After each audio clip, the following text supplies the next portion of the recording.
Bonjour à tous, ravi de vous retrouver sur Public Sénat. Aujourd'hui, les sénateurs poursuivent l'examen du budget pour 2015. Après avoir adopté la première partie, la partie consacrée aux recettes, la semaine dernière, ils s'attaquent depuis à peu près une semaine au crédit des missions un par un, en clair aux dépenses. Place ce matin à l'enseignement scolaire, à l'éducation nationale, l'une des priorités du quinquennat de François Hollande, qui, rappelons-le, a promis la création de 60 000 postes en 5 ans. Rien que l'année prochaine, ce ne sont pas moins de 10 000 postes qui doivent être créés pour un coût d'environ 125 millions d'euros.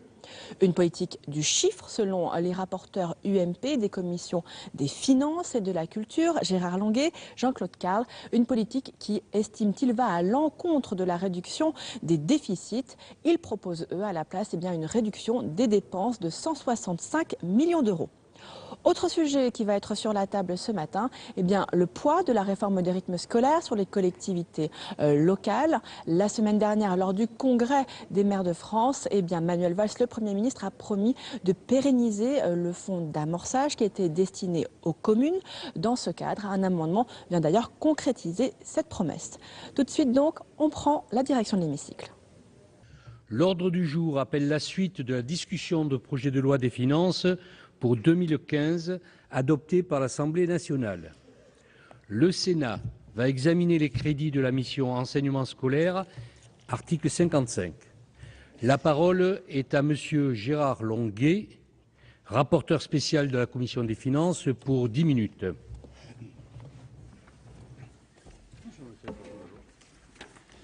Bien, Monsieur le Président, Madame la Ministre, mes chers collègues, en 10 minutes, je n'aurai pas la prétention d'être exhaustif et je crains même d'être brutal, alors que cette mission est une mission passionnante qui est au cœur même de notre vie sociale, au cœur des préoccupations de la République et qui est une préoccupation partagée par l'ensemble de nos compatriotes. Mais les règles du procédure budgétaire imposent cet exercice. Mon approche sera donc celle d'un analyste, d'un auditeur financier qui ne s'appuiera que sur des analyses chiffrées pour essayer d'en sortir au nom de la Commission des finances un certain nombre d'orientations et d'observations. Ce qui est vrai d'abord, Madame la Ministre, c'est que votre ministère fait un très bon travail en matière de statistiques et la publication annuelle de l'état de l'école est un outil de référence excellent. C'est une création de M. Jospin, d'ailleurs, donc je le cite de bon cœur, Monsieur le rapporteur de la Commission des affaires culturelles. Et je m'appuierai donc essentiellement sur des chiffres de l'OCDE et sur des comparaisons nationales sur la dépense d'éducation dans notre pays. Sur l'OCDE, l'étude PISA est devenue aujourd'hui un rendez-vous incontournable. Pour avoir exercé, Madame la Ministre, ce rapport il y a quelques années, on parlait de PISA avec suspicion, on dénigrait. Aujourd'hui, on retient et après tout, c'est un progrès puisque c'est un indicateur qui nous est extérieur, qui s'impose à nous. On peut le contester comme le classement de Shanghai. Il a le mérite d'exister, de nous rappeler un certain nombre d'évidences. Et que nous dit-il ? Eh bien, il nous dit en gros que nos performances ne sont quand même pas extraordinaires et que nous avons une situation d'ensemble qui est décevante, tant sur la maîtrise des connaissances que sur le fossé qui se creuse entre les bons et les mauvais élèves. Face à ce constat sur lequel je ne voudrais pas m'appesantir, d'autres orateurs y reviendront, je voudrais constater que nous dépensons autant que les autres et parfois plus. Donc la seule réponse quantitative qui consiste à dire nous pourrions rattraper nos faiblesses en dépensant plus est manifestement une approche erronée. Je n'en veux pour seul exemple que la comparaison avec notre voisin immédiat, l'Allemagne, qui dépense 5,1% de son PIB, alors que nous dépensons toutes origines confondues, l'État, les collectivités locales, les familles et parfois les employeurs, 6,1% de notre PIB pour l'éducation au sens large et non pas simplement pour l'enseignement scolaire. Nous avons donc à nous poser la question de la performance. Simplement, et ce sont des chiffres qui sont tirés de votre propre document, nous dépensions, toute origine confondue, par élève 4 500 € en 1980, en euros constants, pardonnez-moi, et aujourd'hui, en 2014, nous sommes à 8 300 €. Nous avons pratiquement un doublement. Peut-on dire pour autant que les résultats aient suivi cet effort de l'ensemble de la collectivité, que ce soit l'État, les familles ou les collectivités locales? Alors, avant d'attaquer une réflexion peut-être plus qualitative, reconnaissons que notre pays, et c'est au nom de la Commission des finances que je le dis, notre pays a des contraintes spécifiques qui méritent d'être retenues, sinon nous passerions à côté de la vérité du coût de l'enseignement. Ces contraintes spécifiques, c'est naturellement la dispersion géographique. Nous sommes le plus grand territoire, la densité, sans doute une des densités les plus faibles de l'Union européenne, et cette densité faible aboutit à une dispersion de l'offre scolaire. J'ajoute que nous, les élus, en général, et les sénateurs en particulier, sommes les alliés objectifs de la dispersion scolaire, tant nous sommes attachés au maintien d'écoles, de classes, de collèges et parfois de lycées et de sections de lycées, alors que la raison nous conduirait à accepter des regroupements. Les attitudes ont beaucoup changé. Ayant, Madame la Ministre, le privilège de la longévité parlementaire, je puis constater que nos élus locaux acceptent aujourd'hui les regroupements pédagogiques intégrés sur site et en milieu rural, par exemple, nous avons en général de plus en plus une école cantonale et non plus une école communale. Mais cette dispersion géographique est une contrainte, elle pèse. Nous avons la chance d'avoir une démographie positive, de nombreux jeunes, ce qui explique en partie la différence, par exemple, avec des pays plus vieux comme l'Allemagne, qui dépensent évidemment moins en matière d'enseignement au regard de leur PIB, parce qu'ils ont moins de jeunes. Mais ils dépensent plus par élève. Donc si on fait la comparaison, on s'aperçoit que tout n'est pas parfait. Dans cette démographie, vous avez, Madame le Ministre, et la Commission des Finances le reconnaît, une difficulté particulière, c'est que la démographie française n'évolue pas sur l'ensemble du territoire de la même façon et que vous avez des régions qui n'ont plus d'élèves mais qui veulent garder leurs professeurs et des régions qui auront de nouveaux élèves et qui attendent toujours leurs professeurs, qui naturellement sont ailleurs puisque nous les gardons dans les endroits où il n'y a plus d'élèves. Je plaide coupable en tant que représentant d'une région dont la démographie est stable et qui naturellement cherche à garder son réseau d'enseignement. La deuxième raison, au-delà de la dispersion géographique qui est beaucoup plus grave et qui, elle, relève de votre ministère, c'est la dispersion de l'offre de l'enseignement dans la diversité des enseignements. Et alors là, nous touchons à un problème qui est caractéristique de la France et qui concerne principalement mais pas le secondaire. Nous avons une offre secondaire qui est peut-être d'une très grande qualité, je ne porterai pas de jugement, mais qui mathématiquement se traduit par une diversité de l'offre, un petit nombre d'élèves par enseignant qui fausse complètement les statistiques nationales et qui aboutit en effet à un surcoût de l'enseignement français à raison du poids du secondaire par rapport au primaire en particulier, qui est plutôt moins bien traité. J'ajouterai enfin, après la dispersion géographique, la dispersion de l'offre scolaire, la dispersion des missions. La France aime son État, elle aime son éducation nationale, elle lui confie beaucoup trop de missions, y compris, dirais-je brièvement, pour ne pas allonger le débat et ne pas ouvrir de polémique inutile, un enseignement préélémentaire qui parfois s'apparente, selon ses détracteurs, à de la garderie à bon marché. Nous avons, mais oui, je sais bien que je provoquais, mais en 10 minutes, on n'épuisera pas le fond du sujet. Mais il faut quand même se poser la question de la difficulté, de la faiblesse de notre primaire et de ce que devrait être un préélémentaire orienté vers le succès du primaire et non pas orienté vers l'accueil des tout-petits pour avoir des effectifs. J'ajoute enfin que nous avons une éducation nationale qui sert de support à de nombreuses activités. L'éducation nationale peut-elle à elle seule corriger les faiblesses de notre société, parfois ses excès, parfois ses injustices? La réponse est manifestement non, et il faudrait que l'intégration de l'éducation nationale dans le tissu local, avec l'appui des familles et l'appui des collectivités locales, soit plus judicieux, mais qu'on ne charge pas toujours la dette et qu'on ne se tourne pas toujours vers les établissements d'enseignement pour leur demander de prendre en charge ce que la société ne prend pas. Je voudrais, avant d'attaquer les chiffres, exprimer une conviction plus personnelle, c'est que l'élitisme républicain est un atout pour la société française, qu'il ne faut pas le gommer, qu'il ne faut pas l'écarter, et qu'il faut s'efforcer de le construire, y compris avec des formules traditionnelles qui ont fait leurs preuves. Je pense à l'internat, alors d'excellence, de réussite, ou l'internat le plus courant, pour faire en sorte que les élèves, et les jeunes garçons en particulier, je suis père et grand-père, soient plongés dans une ambiance de scolarité, une ambiance studieuse, ce qui manifestement, dans la vie d'aujourd'hui, est parfois difficile, compte tenu de l'immense diversité des loisirs qui sollicitent le jeune et de la faiblesse du soutien familial, par trop souvent, pour des raisons que je n'ai pas à juger à cet instant. Je voudrais défendre l'enseignement en alternance, que l'éducation nationale assume partiellement, mais c'est une assez bonne formule, et je voudrais défendre le soutien scolaire sur place.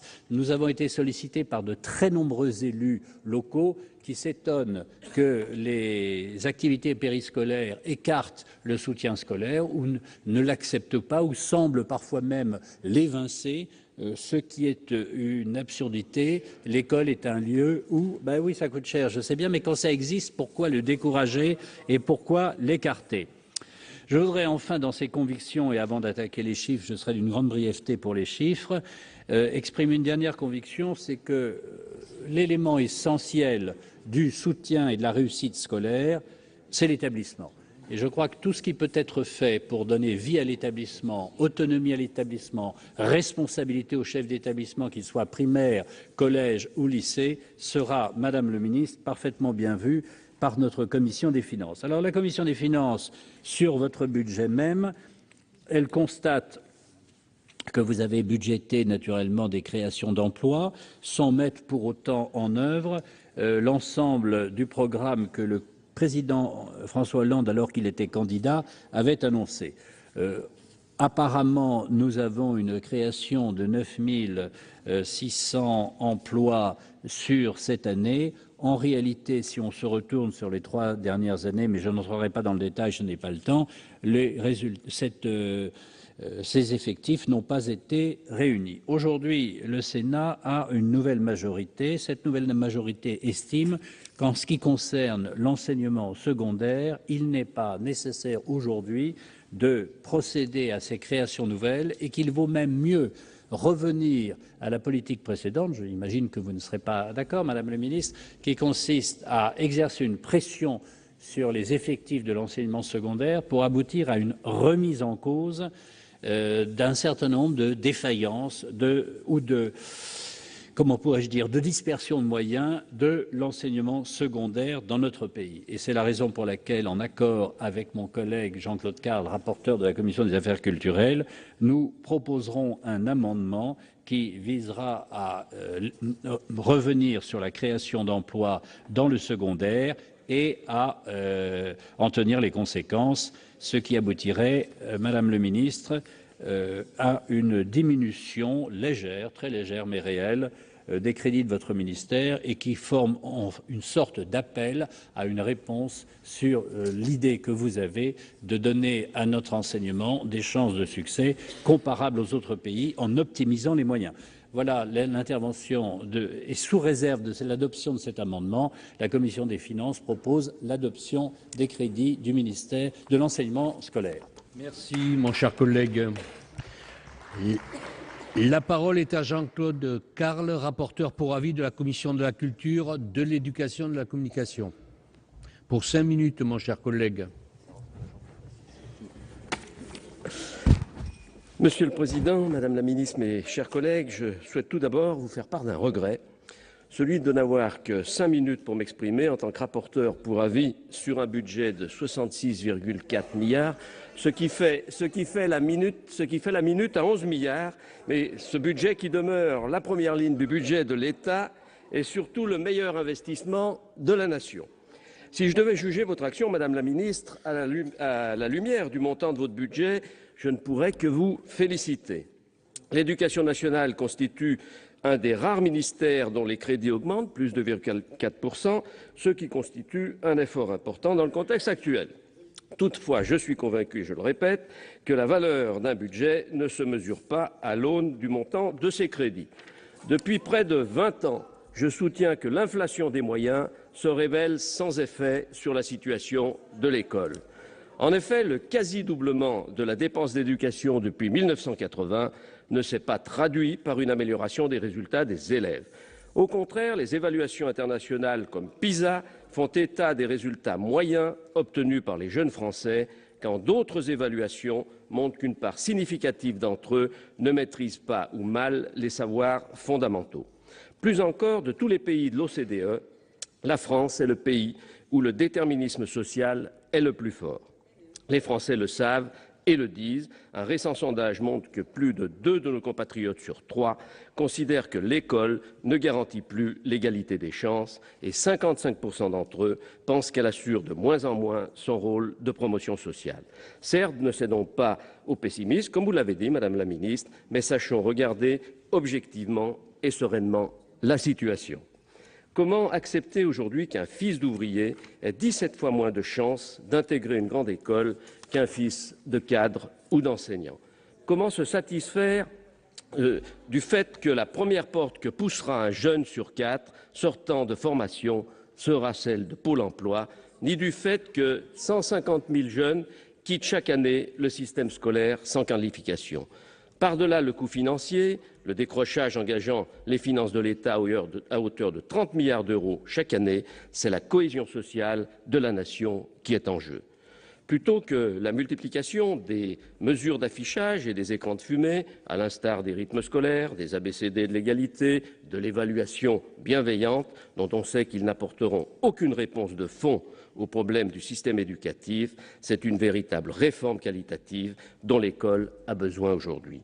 En ce qui concerne la réforme des rythmes scolaires, je demande que soit abrogée la condition d'un projet éducatif territorial.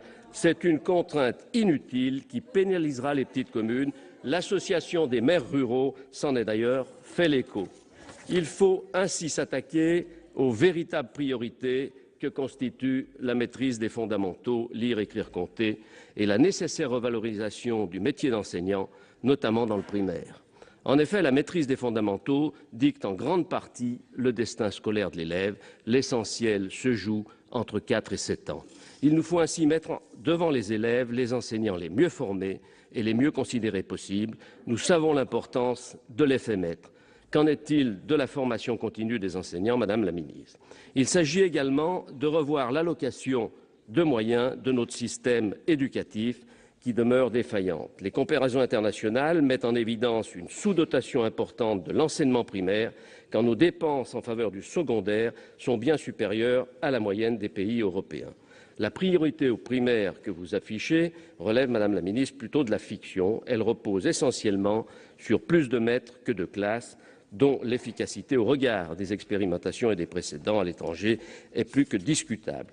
Au contraire, les moyens supplémentaires devraient être consacrés à des initiatives ayant fait leurs preuves, à l'instar de la réduction du nombre d'élèves par classe, la mise en place de pédagogie différenciée pour les décrocheurs ou la création d'un véritable statut au profit du directeur d'école.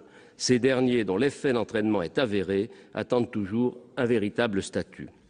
La revalorisation du métier d'enseignant ne passe pas uniquement par une augmentation des salaires, certes nécessaire pour le primaire, mais surtout par une amélioration des conditions de travail ainsi que la mise en œuvre d'une gestion des ressources humaines digne de ce nom.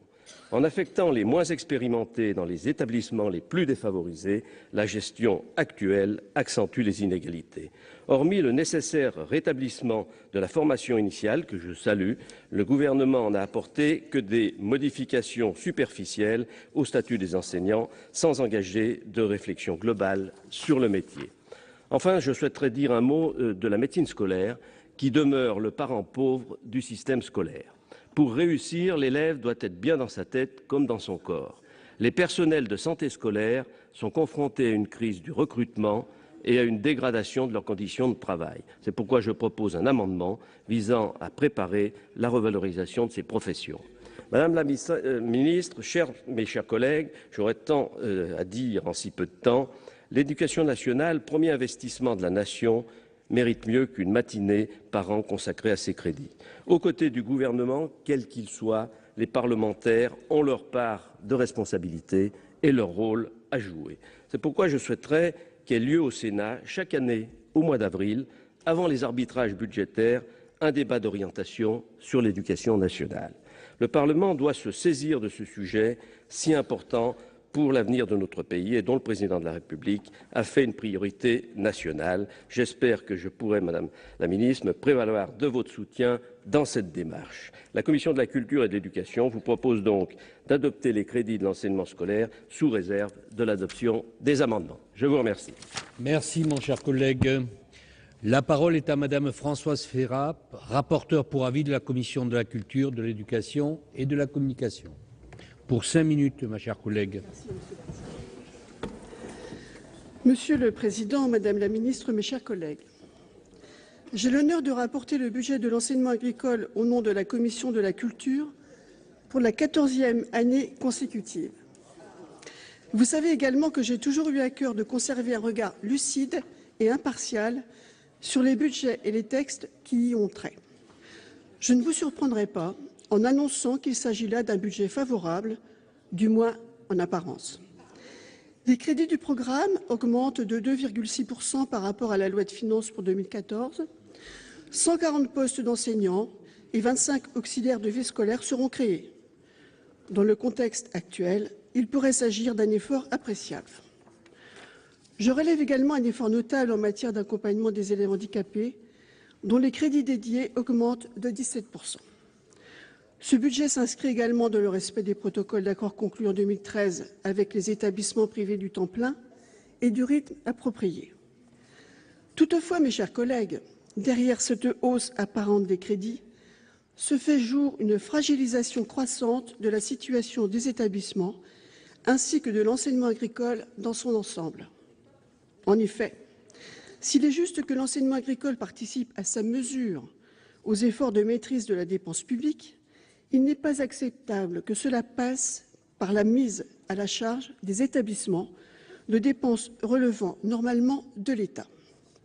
Ce budget le prévoit pourtant en réduisant de plus de moitié les crédits couvrant les charges de pension pour les emplois gagés des centres de formation d'apprentis, les CFA, et des centres de formation professionnelle et de promotion agricole, CFPPA, à savoir 51,6%, soit 3,39 millions d'euros, ou en perpétuant la sous-dotation chronique des 1247 assistants d'éducation. L'évolution des effectifs d'élèves constitue une inquiétude profonde. En deçà d'un certain seuil, le maintien d'un réseau éducatif distinct de l'éducation nationale n'aura plus de sens, quelle que soit l'excellence de ces formations et de ces résultats. Or, les évolutions des 2 dernières années sont nettement défavorables. Les effectifs diminuent de 3,6% à la dernière rentrée, après une légère hausse, plus 0,7% en 2013. Une fois ces chiffres corrigés des effets de la rénovation de la voie professionnelle, une tendance structurelle à la baisse des effectifs se fait jour, qui touche tout particulièrement les classes dites d'appel, que sont les classes de collège et celles de seconde. La raison en est simple, les élèves ne sont plus orientés vers les formations proposées par l'enseignement agricole. Il s'agit là d'un choix délibéré de l'éducation nationale, visant à retarder le plus possible l'orientation des élèves. J'anticipe les dénégations que vous m'opposerez, Madame la Ministre. J'affirme que dans certaines académies, comme Toulouse, Bordeaux et d'autres, la réduction du nombre d'élèves orientés vers l'enseignement agricole et les MFR constitue un objectif explicite fixé dans le cadre du dialogue de gestion. Si nous souhaitons que l'enseignement agricole se maintienne et prospère, il faut que les élèves y soient orientés. Pour ce faire, il faut leur dire la vérité, à savoir qu'il s'agit là d'une véritable filière d'excellence, aux débouchés nombreux vers de nouveaux métiers, et non pas une voie de remédiation formant uniquement des exploitants agricoles, qui d'ailleurs, je vous l'indique encore s'il en était besoin, ne représentent que 20% des effectifs. Il faut faire savoir aux élèves que l'insertion professionnelle des diplômés de l'enseignement agricole demeure bien supérieure à d'autres. Enfin, l'absence d'ambition et de perspectives pour l'enseignement agricole le condamnent à une lente dégradation de sa situation, qui est alimentée par une logique de régression qui tente à adapter les effectifs aux moyens, alors qu'il conviendrait de faire l'inverse. En cela, la loi d'avenir pour l'agriculture constitue une amère déception. Comme le projet stratégique national présenté fin 2013 devant le Conseil national de l'enseignement agricole, CNEA, qui n'a fait l'objet d'aucun vote et dont la portée demeure particulièrement incertaine. En conclusion, mes chers collègues, l'enseignement agricole est à la croisée des chemins. Il nous appartient, avec le gouvernement, d'assurer la pérennité de cette filière d'excellence et d'innovation, alors que l'enseignement agricole est appelé à jouer un rôle majeur dans les défis que nous aurons à relever, et notamment la transition vers l'agroécologie. J'aurai l'occasion d'y revenir en vous présentant l'amendement de notre commission visant à rétablir les crédits du programme dans leur montant prévu initialement par le projet de loi de finances pour 2015, c'est-à-dire avant le prélèvement de 2,5 millions d'euros de crédits hors titre 2 opéré à l'Assemblée nationale sur un de vos amendements, Madame la Ministre. Mais le croiriez-vous, mes chers collègues, ceci pour abonder le fonds d'amorçage des rythmes scolaires. Je vous remercie. Je vous remercie, ma chère collègue. Je vous rappelle, et il me semble pas inutile de le rappeler, que le temps de parole attribué à chaque groupe pour chaque discussion comprend le temps d'intervention générale et celui de l'explication de vote. Je vous rappelle également qu'en application des décisions de la conférence des présidents, aucune intervention des orateurs des groupes ne doit dépasser 10 minutes. Par ailleurs, le gouvernement dispose au total de 20 minutes pour intervenir. La parole est à Madame Christine Blandin pour 7 minutes.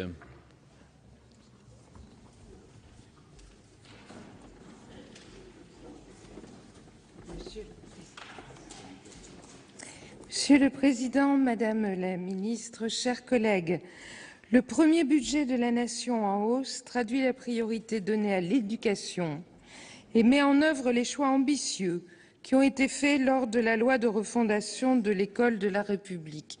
Je regrette que nos rapporteurs pointent l'inflation budgétaire.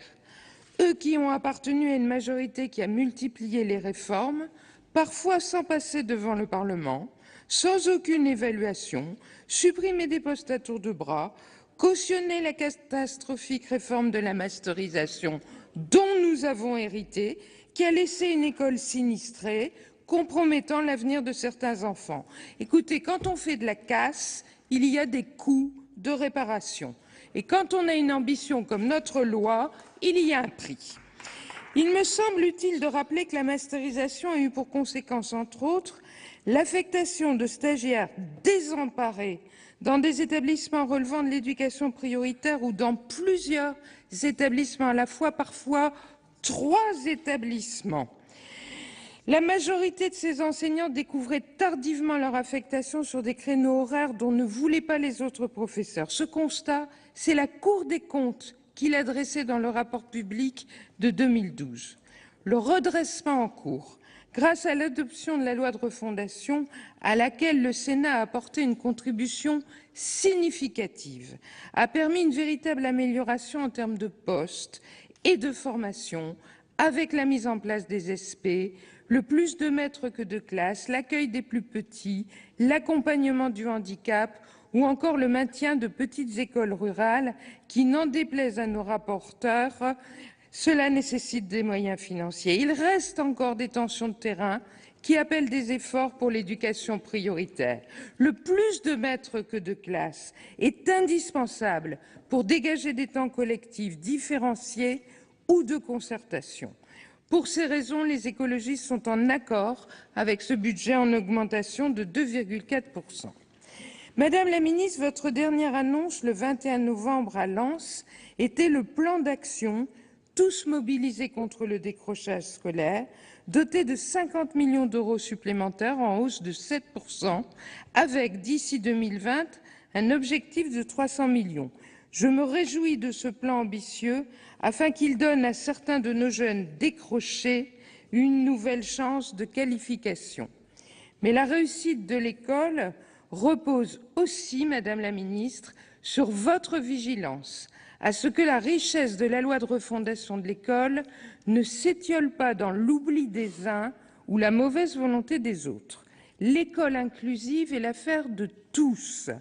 Nous attirons votre attention sur la nécessité que le ministère veille à l'application à la lettre et sur le terrain de la loi de refondation, en particulier via les recteurs, les IGEN, les cadres des GESCO.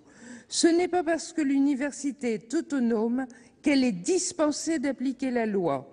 Je pense à la rénovation des contenus de formation pour faire toute leur place aux enseignements transversaux, directement liés à la pratique professionnelle, à la pédagogie de la coopération, la laïcité, la promotion de l'égalité, la lutte contre les discriminations ou encore la prise en compte de la difficulté scolaire dans la démarche d'apprentissage. Je pense à la participation dans les équipes des formateurs d'une pluralité d'intervenants extérieurs, issus du terrain, aussi bien des enseignants en exercice que des acteurs de l'éducation populaire ou des artistes. Veiller à cela, c'est respecter le Parlement. Vous avez aussi annoncé le plan numérique pour l'école. Quels en sont les moyens et quel sera l'accompagnement? Le plus important pour vos dépenses, comme pour celles des collectivités, n'est-il pas que votre ministère apporte de l'intelligence et des conseils à la démarche d'équipement? Les séduisantes tablettes s'avèrent de piètres outils d'initiation à la programmation et des modèles d'obsolescence programmée. Certaines restaient non connectées dans certains territoires, faute de Wi-Fi. De superbes tableaux interactifs s'avèrent incompatibles avec des matériels achetés par le biais d'un autre marché ou de marchés successifs par les collectivités. Enfin, la présence d'équipements fonctionnels ne sera utile qu'avec des maîtres formés à cette révolution pédagogique. Un maître formateur écrivait « Ce n'est pas parce que l'enseignant sait se servir d'une tablette ou d'un smartphone qu'il saura l'utiliser en classe avec ses élèves. » Et Serge Tisseron alertait notre commission dans le groupe Médias et Nouvelles Technologies en expliquant « Puisque la relation au savoir devient moins verticale et plus horizontale, il faut favoriser le travail en groupe, organiser l'alternance entre travail individuel et en groupe, et pour cela, éviter d'associer chaque enfant à un écran. Il faut au contraire encourager les enfants à travailler 3 ou 4 ensemble face à un seul écran, car la culture des écrans, c'est apprendre à travailler avec d'autres. » Toutes ces responsabilités, elles sont auprès de votre ministère, elles ne coûtent rien, mais il faut diffuser l'intelligence partout. Pour terminer, les écologistes considèrent la volonté de conditionner le fonds d'amorçage de la réforme des rythmes scolaires à la réalisation d'un PEDT comme un excellent signal. Enfin, il m'est impossible de ne pas évoquer l'enseignement agricole. Nous pensions que notre rapporteure, Madame Ferrat, allait baigner dans le bonheur et décréter un avis super favorable à ce budget en augmentation. Malheureusement, le budget en hausse ne l'a pas séduite. Nous nous félicitons particulièrement des démarches prospectives qui sont menées dans certaines régions afin d'identifier les besoins à venir dans certains métiers. La souplesse d'adaptation et l'intelligence pédagogique de certains établissements agricoles permettent de dissiper la vision obsolète d'une filière réservée aux élèves en échec. Les succès qu'on y rencontre devraient inspirer plus d'ouverture aux innovations pédagogiques dans les écoles. Madame la ministre, ce budget est ambitieux tel que vous l'avez présenté, nous le votons. Si par malheur les amendements destructeurs des rapporteurs étaient adoptés, nous le refuserions. Merci, ma chère collègue. La parole est à Madame Françoise Laborde pour 8 minutes.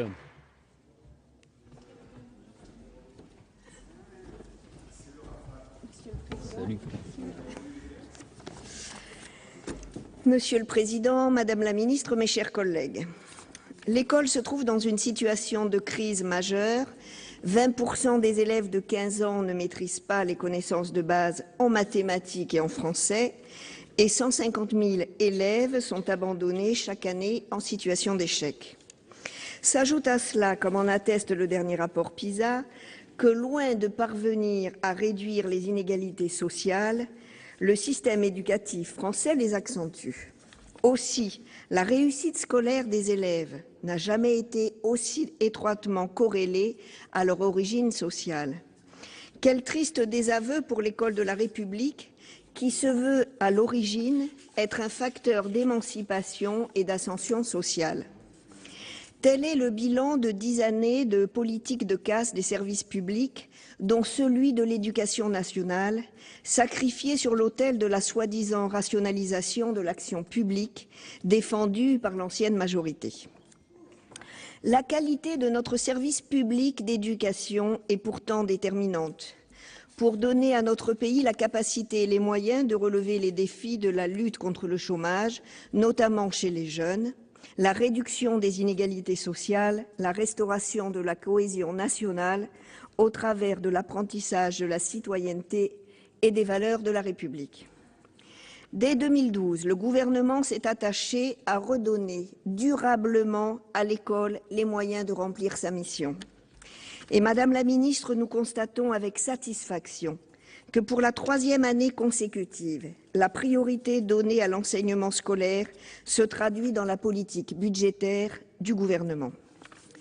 La progression d'environ 2% des crédits de la mission enseignement scolaire, les portant ainsi à 64,9 milliards d'euros en autorisation d'engagement et 65,02 milliards en crédits de paiement, ainsi que l'augmentation des moyens humains qui lui sont affectés, attestent que la volonté du gouvernement, et je le salue, de se donner les moyens de mener une politique éducative ambitieuse.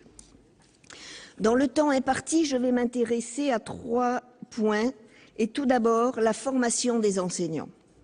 Conformément à l'objectif des 60 000 créations de postes dans l'éducation nationale sur le quinquennat, le projet de loi de finances pour 2015 prévoit 9 421 postes supplémentaires, dont 5 334 d'enseignants.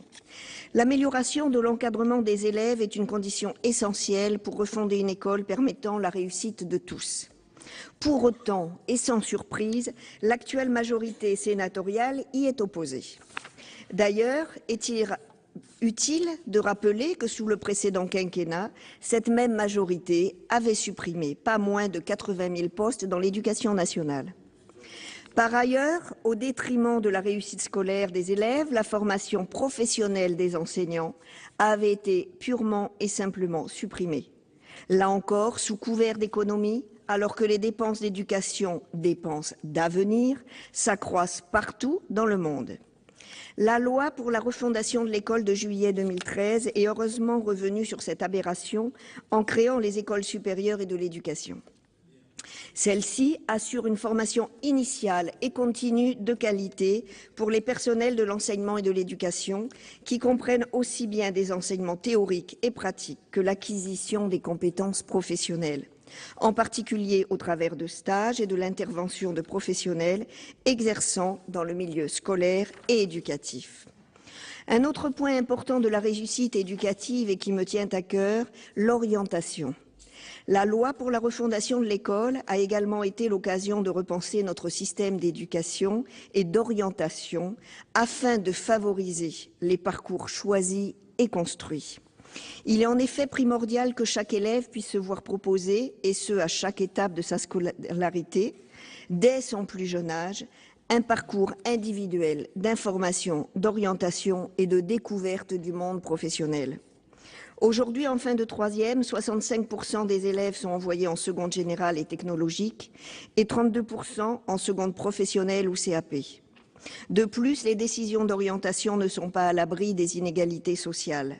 Lorsque 89% des enfants de cadre sont orientés en seconde générale et technologique, seuls 36% des enfants d'inactifs et 43% des employés de service le sont. Aussi, nous nous félicitons qu'avec la mise en place du service public régional de l'orientation par la loi du 5 mars 2014 relative à la formation professionnelle, à l'emploi et à la démocratie sociale, l'orientation des élèves est devenue une politique à part entière. Enseignants, conseillers d'orientation et familles seront désormais pleinement associés pour accompagner l'élève dans ses choix d'avenir. Enfin, mon dernier point, et je sais, Madame la Ministre, que vous l'attendiez, c'est la morale laïque. La République française s'est construite autour de son école et par son école. C'est pourquoi le président François Hollande veut, je cite, « refonder l'école de la République pour refonder la République par l'école ». Madame la Ministre, à une semaine de la Journée nationale de la laïcité, je souhaite vous interroger sur un sujet auquel les radicaux de gauche sont particulièrement attachés. Je le sais. En 2012, Vincent Peillon, alors ministre de l'Éducation nationale, avait annoncé qu'il souhaitait mettre en place un enseignement de la morale laïque qui serait dispensé dès le primaire et ce jusqu'au lycée. En juillet dernier, le Conseil supérieur des programmes présentait ses propositions sur ce qui est devenu l'enseignement moral et civique.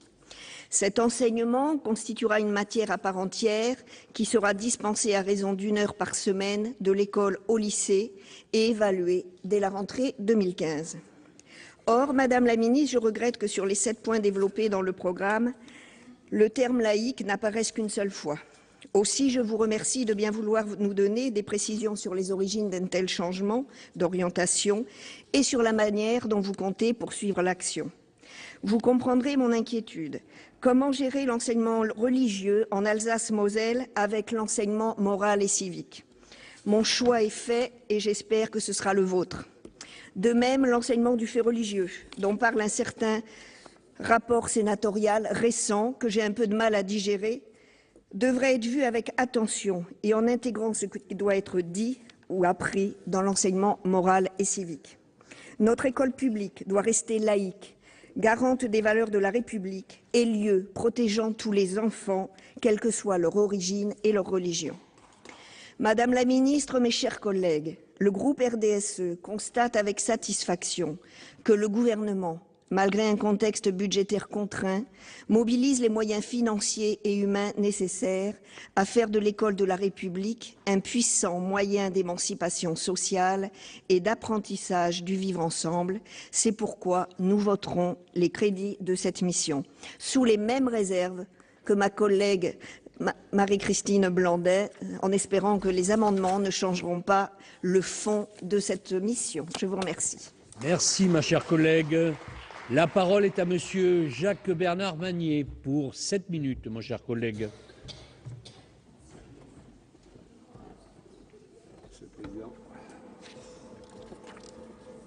Monsieur le Président, Madame la Ministre, mes chers collègues, l'école, c'est une grande institution qui a toujours tenu une place particulière tant dans l'histoire de notre République que dans notre propre construction personnelle. Les missions de l'école sont essentielles. La transmission des connaissances, le partage des valeurs de la République, l'exercice de la citoyenneté. L'apprentissage et le respect des règles communes, le savoir, l'autonomie, l'initiative, l'engagement en sont autant d'exemples. De ce fait, le projet de budget de l'enseignement scolaire que nous examinons aujourd'hui est d'une importance capitale. Ce budget est porteur d'une double ambition. La première est de remettre l'école de la République à la place qu'elle n'aurait jamais dû quitter, en tête des priorités budgétaires de notre pays. Puisque cette année, nous avons le plaisir de voter les budgets des missions au Sénat, au nom des sénatrices et des sénateurs socialistes, je souhaite exprimer notre satisfaction de voir l'éducation nationale redevenir le premier poste de dépense de ce pays. Pour nos écoles, il faut le répéter, la hausse des crédits de 2,4% par rapport à 2014 se traduira, entre autres, par la création de plus de 10 400 postes, soit de nombreux enseignants au service de la réussite de nos élèves. Et c'est bien là un point de débat majeur entre nous. Nous pensons qu'il est nécessaire d'avoir des enseignants devant les élèves, contrairement à vous, chers collègues. Il serait simpliste de résumer les efforts budgétaires à la seule augmentation du nombre d'enseignants devant nos jeunes. Cette augmentation du budget permet aussi de répondre à une seconde ambition. Faire de la loi de refondation de l'école, que nous avons votée ici même, vous vous souvenez, majoritairement, mes chers collègues, une réalité dans les établissements scolaires de notre pays. Ces crédits que nous voterons, bien entendu, avec les mêmes réserves qui ont été exprimées pour ce qui nous concerne au groupe socialiste, car ils seront votés, mes chers collègues, à la fin du parcours budgétaire, malgré les oppositions et les mauvaises raisons qui ne sont que des postures politiciennes dont notre école publique pourrait bien se passer aujourd'hui.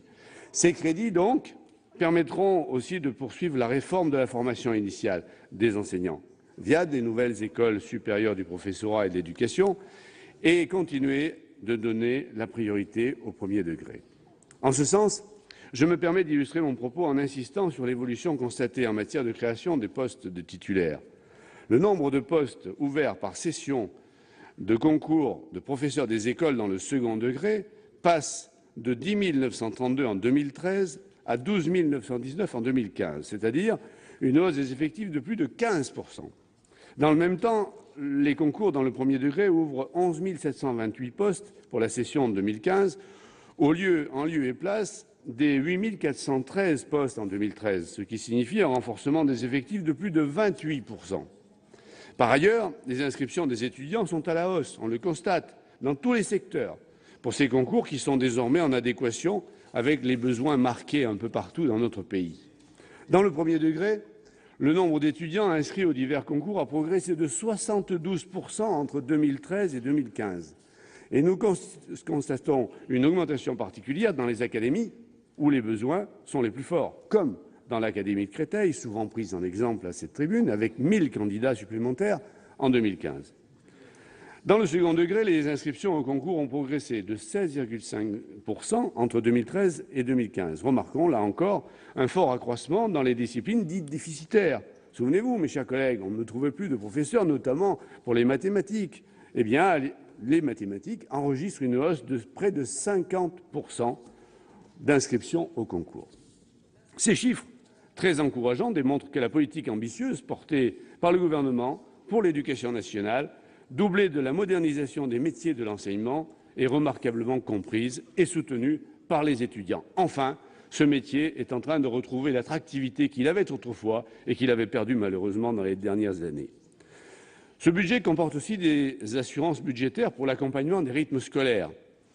Il y a quelques semaines, j'avais, avec d'autres, attiré votre attention, Madame la Ministre, ainsi que celle de Monsieur le Ministre du Budget, sur l'inquiétude des maires de France quant au devenir du fonds d'amorçage consacré à la réforme des rythmes scolaires.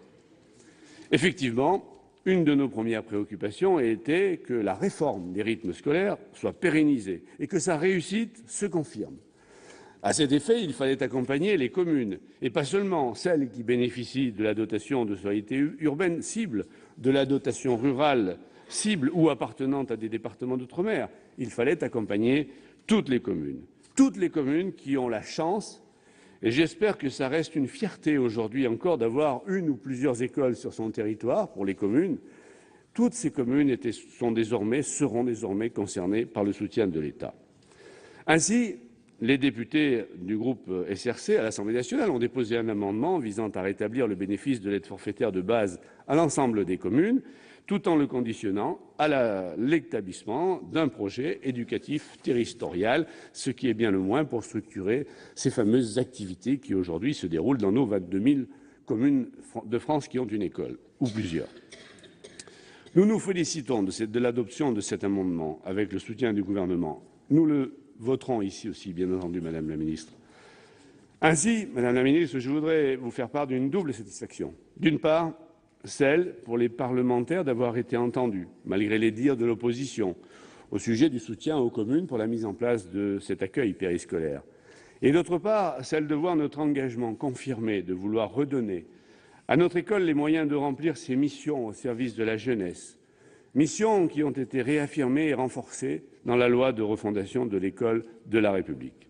Enfin, je conclurai mon propos avec ces quelques mots empruntés à Abraham Lincoln qui s'exprimait devant les sceptiques de son temps en ces termes, qui n'ont rien perdu de leur force ni de leur réalisme. Si vous trouvez que l'éducation coûte cher, essayez l'ignorance. Je vous remercie. Merci, mon cher collègue. La parole est à Madame Brigitte Gonthier-Maurin pour 9 minutes.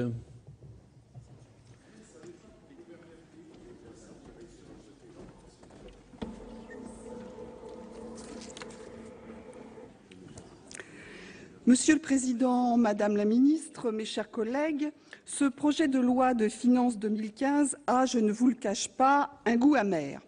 Pour au moins 2 raisons. Cette année, plus aucun rapport budgétaire n'est spécifiquement consacré à l'enseignement professionnel. Une première depuis 15 ans. Cette décision prise après le renouvellement sénatorial par la nouvelle majorité UMP-UDI est un symbole qui en dit long sur les objectifs oubliés de ceux qui prétendaient il y a 7 ans vouloir revaloriser la filière professionnelle.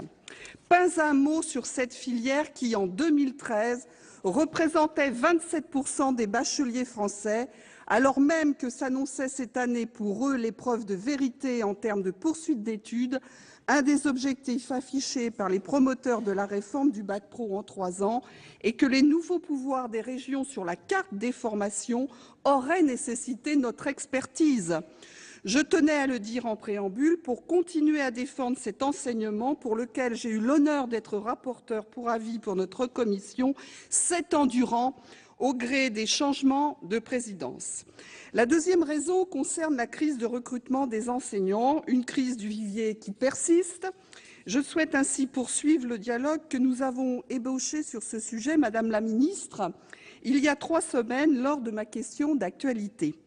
Aujourd'hui, l'UMP, par la voix de son rapporteur spécial, M. Longuet, dénonce, au travers des créations de postes inscrites dans ce budget, une politique du chiffre. Un comble pour ceux qui, pendant 5 années, ont mené la pire politique du chiffre avec la suppression de 80 000 postes à l'éducation nationale.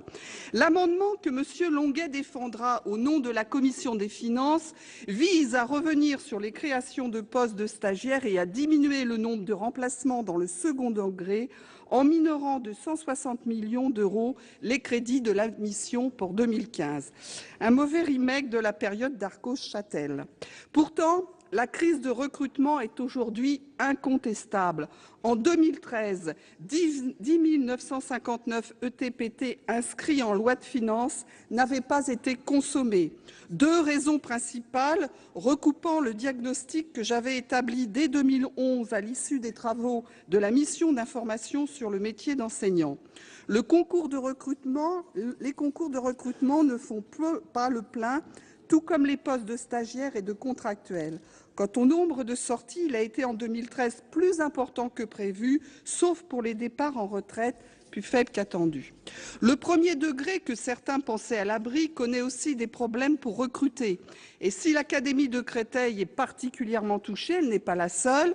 Les petites annonces de Pôle emploi en attestent. La politique de recrutement qui est remise en place depuis 2012 était donc absolument nécessaire et indispensable. Ce qui fait débat entre nous à gauche, c'est l'ampleur de la crise, ses raisons et les moyens d'y remédier. Sur l'ampleur des besoins, le gouvernement s'est fixé pour objectif de créer 54 000 postes à l'éducation nationale. Lors des travaux de la mission d'information précitée, face à la crise de recrutement que nous avions identifiée et aux besoins de démocratisation de notre système éducatif, j'avais chiffré les recrutements, départs en retraite compris, à 150 000 sur 5 ans. Sur les raisons de la crise, la lecture de l'édition 2014 de France Portrait social de l'INSEE confirme que les effectifs d'enseignants dans le second degré sont en baisse depuis 2004. L'INSEE montre que de 2003 à 2007, les effectifs d'élèves et d'enseignants ont diminué conjointement. À partir de 2007, le nombre d'élèves s'est stabilisé, il réaugmente même à partir de 2011, tandis que le nombre d'enseignants, lui, continue de diminuer. Globalement, il y avait en 2013 11% d'enseignants en moins qu'en 2000, pour seulement 4% d'élèves en moins. La crise de recrutement, notamment dans le second degré, est donc antérieure à 2007. Elle a été amplifiée, accélérée par la RGPP et la mastérisation. À l'éducation nationale, la RGPP s'est traduite par moins de postes ouverts au concours, qui ne compensent plus que la moitié des départs en retraite, particulièrement important en 2011. À ce phénomène se sont ajoutés les effets de la mastérisation. À partir de 2011, il faut avoir validé ou au moins être inscrit en master pour s'inscrire au concours, quand précédemment, de nombreux candidats n'étaient titulaires que d'une licence. Ce changement a entraîné des réorientations, comme le souligne l'INSEE. Certains candidats n'ont pas souhaité ou pas eu les moyens de poursuivre, voire de reprendre leurs études jusqu'au master. D'autres ont dû reporter leur candidature de quelques années, le temps d'obtenir leur diplôme. Une fois celui-ci obtenu, leurs perspectives professionnelles se sont élargies et certains ont choisi un autre métier, et c'est notamment le cas des maths. C'est pourquoi je propose toujours d'agir simultanément sur deux leviers. Le premier, la mise en place d'une formation alimentée par de véritables prérecrutements où les étudiants ne sont pas utilisés comme des moyens d'enseignement en responsabilité d'élèves dès la première année de master. Car former des enseignants demande du temps, de leur donner les moyens matériels, financiers de mener leurs études et de réussir le concours. Car le nombre d'inscrits, j'insiste, nous l'avons vu depuis 10 ans, ne fait pas le nombre de reçus. Une question fondamentale me semble ignorée. De quel enseignant avons-nous besoin ? Notre société est de plus en plus structurée par des savoirs complexes, des savoirs savants, qui modèlent les situations auxquelles sont confrontés les citoyens, les travailleurs. Cette évolution pose donc à notre société, et a fortiori à l'école, un défi d'élévation du niveau de connaissance. Il ne s'agit plus d'apprendre par cœur, de restituer un savoir, mais de comprendre, de substituer, de mettre en relation des savoirs. Une exigence de réflexion qui se conjugue avec des contenus devenus plus notionnels. Nous soutenions donc l'idée de refondation de l'école, principe qui, selon nous, devrait irriguer davantage la réforme de la formation des enseignants. Il faut aussi donner aux enseignants les moyens de faire évoluer leurs pratiques pour assurer la réussite de tous les élèves, ce qui implique une formation de haut niveau, construite dans un continuum conjuguant discipline professionnelle, dans un système d'aller-retour en lien avec la recherche, avec une entrée dans le métier progressive, allant du stage d'observation au stage en responsabilité. La relance du processus de démocratisation de notre système scolaire, appuyé sur le principe que tous les élèves sont capables d'apprendre, implique cette exigence dans la formation des enseignants. Second levier, instaurer un plan pluriannuel de recrutement par degré et par discipline, ce qui implique d'affiner les prévisions sur les départs en retraite et sur les effectifs d'élèves. L'existence d'un tel plan permettrait de donner de la visibilité aux étudiants souhaitant s'engager dans le métier, sortir de la gestion de l'urgence à chaque rentrée et faire refluer les inégalités qui règnent d'une académie à l'autre pour pallier le manque d'enseignants titulaires. Et aussi sortir de l'urgence, comme nous l'avons connu il y a quelques jours encore à l'Académie de Créteil. Un concours supplémentaire, pourquoi pas, s'il s'agit de rattraper les bons candidats de toute la France. C'est ce qui avait été fait en 2013 avec les 2 concours, mais pourquoi le limiter à la seule Académie de Créteil à 500 postes? Un nouveau parcours alternant en 2 ans, les étudiants seraient en responsabilité d'élèves payés un SMIC, en M1 et en M2. Ce parcours serait articulé avec un concours spécifique en fin de M1, qui validerait leurs acquis professionnels. 2 aspects m'inquiètent. Nous demeurons dans un système qui persiste à placer les étudiants immédiatement en responsabilité de classe. Quid de leur master, du lien à la recherche, du temps pour un retour sur leur pratique? Nous sommes encore donc très loin des ambitions auxquelles j'aspire. Deuxièmement, l'ouverture d'une brèche dans le principe national du concours, fondement du statut de la fonction publique. Autant de raisons diamétralement opposées à ceux de mes collègues de l'UMP et de l'UDI-CI qui fera que mon groupe n'adoptera pas les crédits de cette mission, a fortiori si l'amendement de M. Longuet est adopté. Merci, ma chère collègue. La parole est à M. Claude Kern.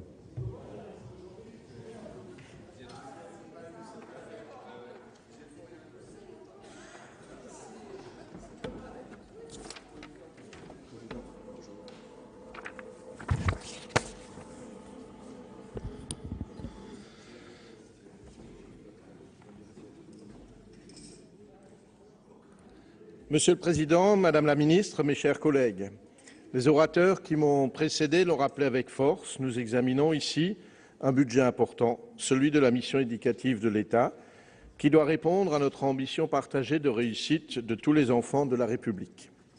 Avec un budget 2015 en hausse malgré le contexte général de baisse des dépenses, l'enseignement scolaire redevient le premier poste de dépense de la nation.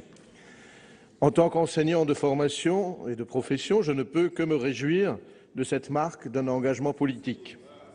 Cependant, au-delà de ce classement, je crois que nous devons nous poser les bonnes questions, celles des enjeux qui sous-tendent cette volonté politique et celles des perspectives qu'elle dessine. Les enjeux, quels sont-ils? Nous connaissons tous les classifications internationales qui sont particulièrement cruelles à l'endroit du système scolaire français. Ainsi, les tests du PISA ne placent la France qu'au 18e rang de l'ensemble des pays de l'OCDE. Un positionnement en régression continue, année après année, et alors même que la dépense éducative ne cesse d'augmenter. Et nul besoin de classements internationaux. Grâce aux examens de la journée défense et citoyenneté, nous apprenons chaque année qu'environ 20% de nos adolescents ne maîtrisent pas les compétences du socle en matière de lecture. Malheureusement, le constat d'échec ne s'arrête pas là. Les évaluations au sein de l'OCDE révèlent également que la France est la championne des inégalités scolaires. Au lieu de corriger les déterminismes géographiques ou sociaux, notre école de la République les renforce. Face à cette situation préoccupante, Madame la Ministre, que nous proposez-vous? Essentiellement une réponse quantitative, notamment avec la création de 9 561 postes supplémentaires en 2015, qui représentera un coût estimé à 125 millions d'euros dès 2015 et 250 millions en 2016. Ne le nions pas, mes chers collègues, le nombre d'enseignants est nécessairement l'un des facteurs de réussite de nos élèves. Cependant, faut-il en faire la réponse unique à tous les maux de notre système éducatif? Le rapport de la Cour des comptes, intitulé « Gérer les enseignements autrement », démontre très clairement que notre système éducatif est déficient et que ni les réductions d'effectifs ni les créations de postes ne peuvent constituer une réponse appropriée. Autrement dit, tant qu'aucune véritable réforme qualitative et de profondeur ne sera engagée, les efforts budgétaires, qui sont aussi ceux des Français, resteront inefficaces et inefficients. Bien avant les moyens, notre système éducatif exige une gestion plus ajustée, plus affinée, plus pertinente des personnels éducatifs, ainsi qu'une prise à bras-le-corps des problèmes structurels de notre école. Et ils sont nombreux, ces problèmes auxquels la grande loi sur la refondation de l'école n'a pas répondu et auxquels ce budget 2015 n'apporte pas davantage de réponses. J'en citerai ici quelques-uns. Tout d'abord, un constat déjà évoqué par mes collègues, le métier d'enseignant est insuffisamment attractif. Les enseignants français sont moins payés que ceux des autres pays. Cela est très marqué dans le primaire où l'écart entre la rémunération des enseignants français et celle des voisins est de plus de 16%.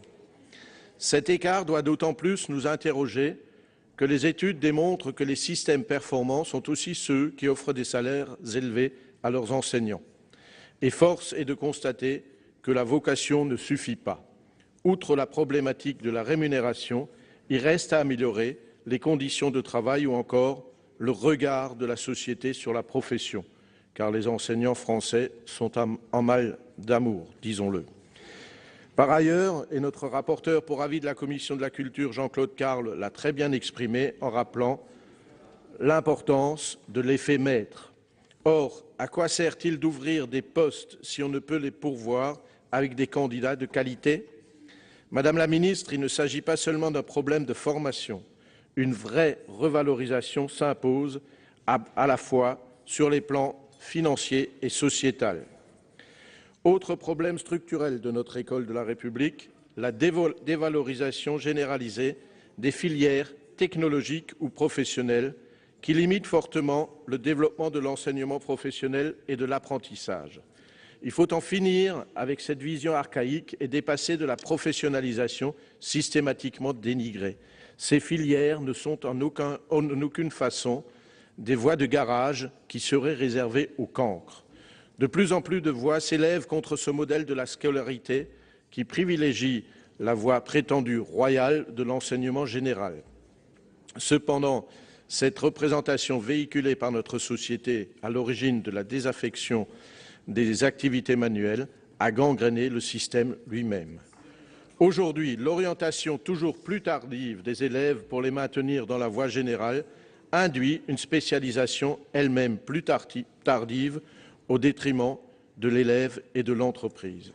En tant que frontalier, je ne résiste pas à l'envie d'évoquer ici le système de formation professionnelle de nos voisins allemands.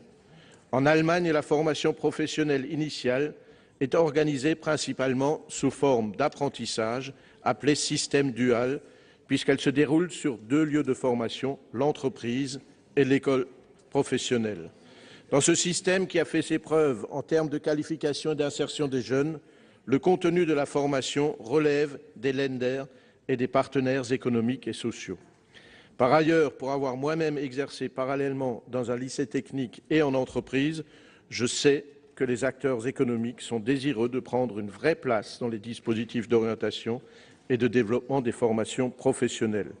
Nombreux sont les chefs d'entreprise dont la maison mère est allemande à m'interpeller sur le sujet en rappelant tout le bien qu'ils pensent de nos formations techniques antérieures à la dernière réforme du lycée. Alors, Madame la Ministre, pourquoi vouloir éloigner nos élèves du monde de l'entreprise? Qu'attendez-vous pour ouvrir davantage notre école à l'entreprise? Il est urgent de faire bouger les lignes sur le sujet. Nous devons créer des pôles d'excellence qui regrouperaient des filières entières dans des lycées technologiques ou professionnels jusqu'au BTS, voire jusqu'au niveau Bac+3.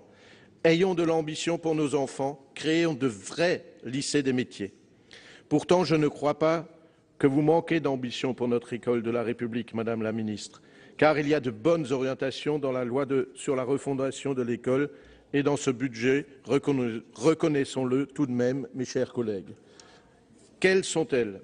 Le rétablissement d'une véritable formation initiale des enseignants, la refondation de l'école prioritaire et la priorité accordée à l'enseignement primaire. Cependant, l'approche mériterait, il me semble, d'être retravaillée.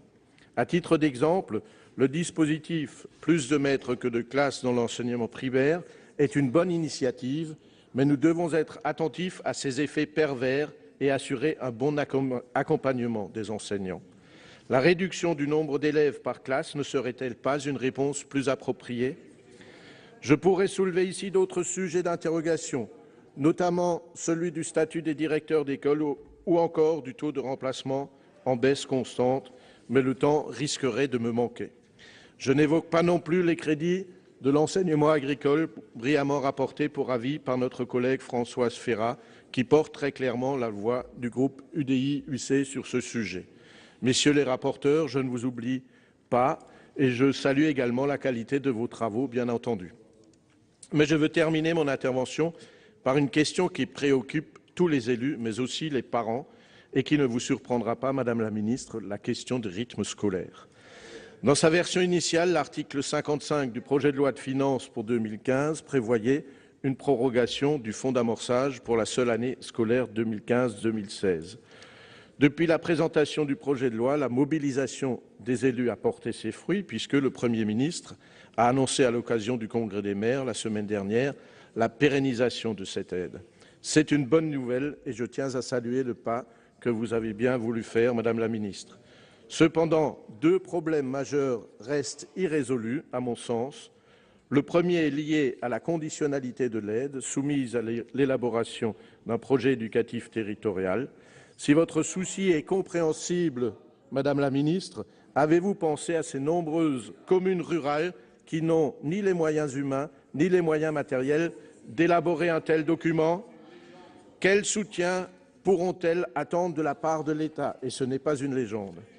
Le second problème est lié au coût de mise en place des rythmes scolaires bien supérieur à l'aide consentie par l'État. Dans un contexte de baisse des dotations, tous les élus locaux qui se contraignent déjà à des efforts importants s'interrogent sur la capacité à maintenir des services publics de proximité de qualité. Aujourd'hui, de nombreuses communes sont confrontées à de graves problèmes de financement du fait de la faiblesse de la contribution de l'État au regard des véritables coûts de la réforme. Il s'agit là d'un véritable transfert de charges sans juste contrepartie financière, qui risque par ailleurs de provoquer une prise en charge éducative à deux vitesses, les enfants des communes les plus riches pouvant bénéficier d'un meilleur accompagnement que ceux des communes des plus fragiles. Madame la ministre, l'État se doit d'assurer l'égalité d'accès à l'éducation. C'est la responsabilité de l'État et du gouvernement, j'en termine, d'assumer l'intégralité des surcoûts liés à la mise en œuvre des rythmes scolaires. Dans l'attente de la mise en œuvre d'une politique en ce sens, le groupe UDI-UC votera les crédits de la mission enseignement scolaire et l'article 55 du projet de loi des finances, sous réserve de l'adoption des amendements proposés par les rapporteurs pour avis. Je vous remercie. Merci, mon cher collègue. La parole est à Monsieur Jacques Grosperrin.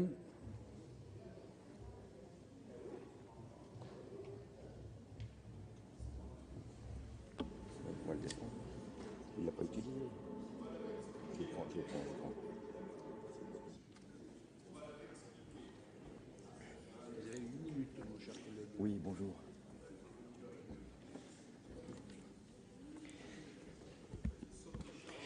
Monsieur le Président, Madame la Ministre, mes chers collègues, lorsqu'on examine la politique budgétaire conduite par l'actuelle majorité, on ne peut que constater que les années passent, les problèmes demeurent et les mauvaises solutions se maintiennent.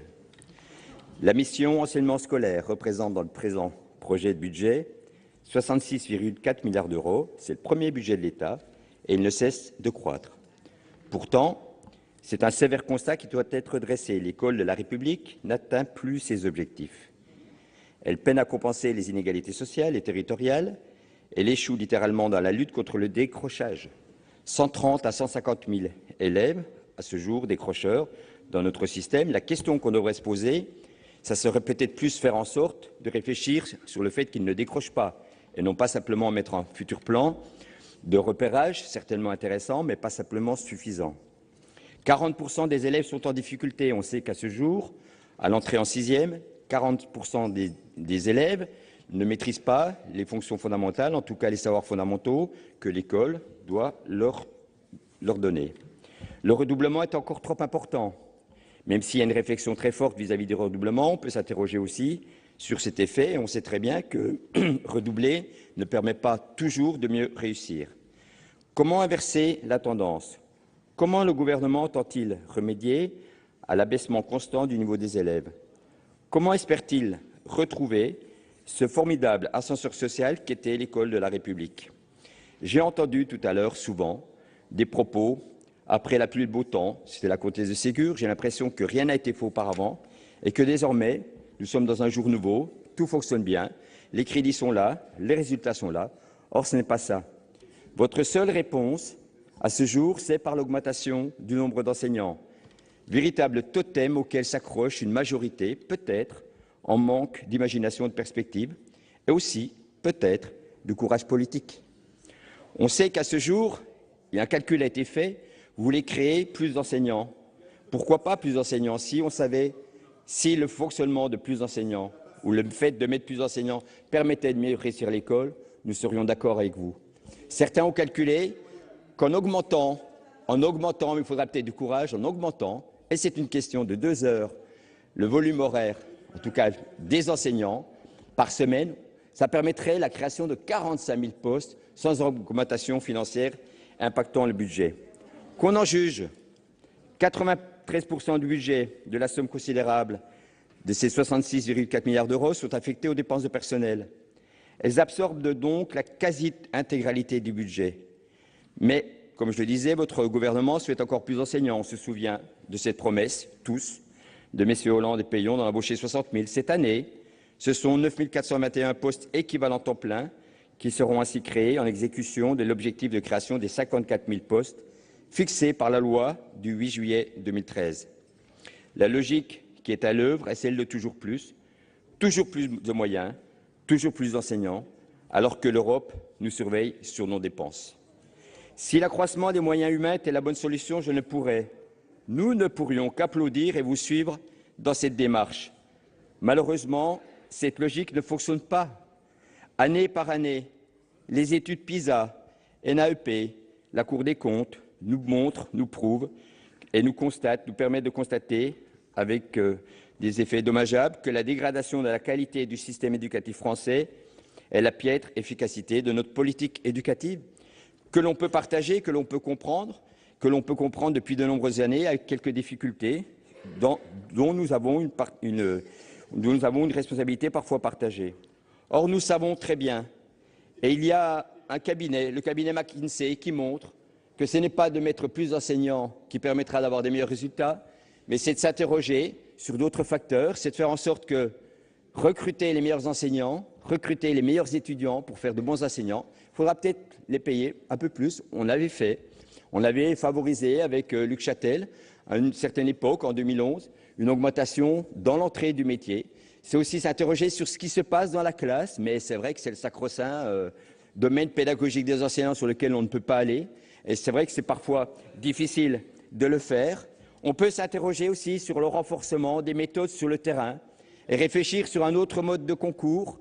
Il est vrai qu'il est intéressant de faire un concours très académique, mais réfléchir sur un concours peut-être plus professionnel pour faire en sorte qu'il y ait plus de relations d'enseignants entre eux, dans cette transmission des savoirs entre enseignants sur le terrain. Ne pourrait-on pas commencer par supprimer l'inégalité de traitement dont sont victimes les enseignants du primaire? Ils gagnent en moyenne 600 € de moins que les professeurs de lycée et leurs salaires sont nettement inférieurs à leurs collègues des autres pays de l'OCDE. Or, nous le savons fort bien, leur rôle est essentiel. Ce n'est pas pour rien qu'ils étaient autrefois nommés instituteurs et institutrices. Ils instituent en effet l'élève et le citoyen. C'est une fonction primordiale et il est impératif qu'elle attire les meilleurs. Une revalorisation salariale, Madame la Ministre, s'impose si l'on veut encourager les talents et les vocations à s'investir dans cette tâche essentielle. Une réflexion aussi intéressante, c'est le statut d'un véritable directeur d'école. Je pense qu'il faut qu'il y ait un statut juridique, parce qu'on ne pourra pas continuer longtemps à fonctionner ainsi.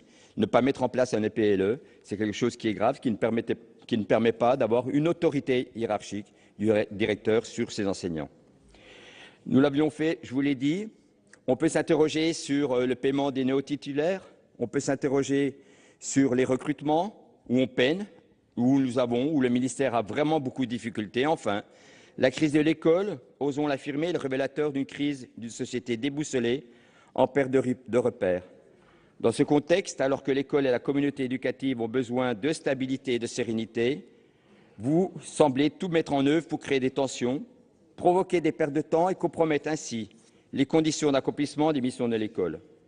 Je ne reviendrai pas trop longuement sur le formidable gâchis qu'a représenté la mise en place des nouveaux rythmes scolaires, décidés par un décret sous forme peut-être trop arbitraire, en tout cas brutale, sans concertation et imposée sans anticipation. Votre dogmatisme n'a eu d'égal que votre indifférence quant à l'aggravation de la situation financière des communes qu'il provoquait. Cette aventure, qui n'est malheureusement pas finie, a compromis la sérénité des relations entre les parents et la communauté éducative. Je ne reviendrai pas sur les 15 millions d'euros qui ont été présentés lors d'un amendement hier et qui a fait que nous avons refusé ce budget de l'enseignement supérieur. 15 millions d'euros présentés lors des services de la séance. Je ne veux pas parler d'amateurisme, je ne veux pas, mais on peut s'interroger par rapport à cela. Fallait-il ajouter à cette première crise la problématique des ABCD, de l'égalité et la promotion, d'une fameuse ligne azur annulée par le Conseil d'État le 15 octobre dernier? Je cite l'arrêt du Conseil d'État. Cette ligne, écrit-il, présentait l'usage de drogue comme susceptible de faire tomber les inhibitions et comme purement associé à des moments festifs, sans mentionner l'illégalité de cette pratique. Voilà une initiative, je pourrais ajouter d'autres choses, je ne veux pas rentrer dans la polémique, mais Madame la Ministre, qui ne risque pas de restaurer la confiance des parents dans le système éducatif. Et vous savez comme cette confiance est nécessaire. Recentrons-nous sur les véritables missions de l'école. Enfin, comme si cela ne suffisait pas, on entend ces jours-ci parler de supprimer la notation des élèves. Pourquoi pas? C'est un effet, pourquoi pas? Ça peut avoir un effet. Moi, je ne suis pas de ceux, je suis un défenseur du socle commun des compétences. Et je ne suis pas de ceux qui pensent que la notation est quelque chose de fondamental. J'ai un avis très partagé par rapport à cela. Mais avant de réfléchir là-dessus. Il y aura peut-être des expérimentations à faire, à mettre en place ou à prolonger vis-à-vis de cela. On peut s'interroger sur cette notation, on peut s'interroger, vous avez raison, sur ce redoublement qui est inefficace, mais on doit aussi s'interroger sur les programmes scolaires, sur cet encyclopédisme qui est trop fort, sur le fait des inspecteurs généraux qui sont aussi peut-être trop axés sur leur discipline, sur ce rôle important. Je pense que les disciplines ne sont pas un moyen en soi, mais un support. En conclusion, Madame la Ministre, l'éducation nationale a besoin de temps. Ne clivez pas, ne supprimez pas ce qui fonctionnait au seul motif que c'était la droite qui l'a fait. L'éducation nationale mérite un consensus politique pour rassurer les enseignants en doute, les parents en crainte et les élèves trop souvent en échec. Vous l'aurez compris, le groupe UMP adoptera les crédits de la mission si les amendements de nos excellents rapporteurs Gérard Longuet et Jean-Claude Carle seront adoptés. Je vous remercie. Merci. La parole est à Michel Savin pour 8 minutes.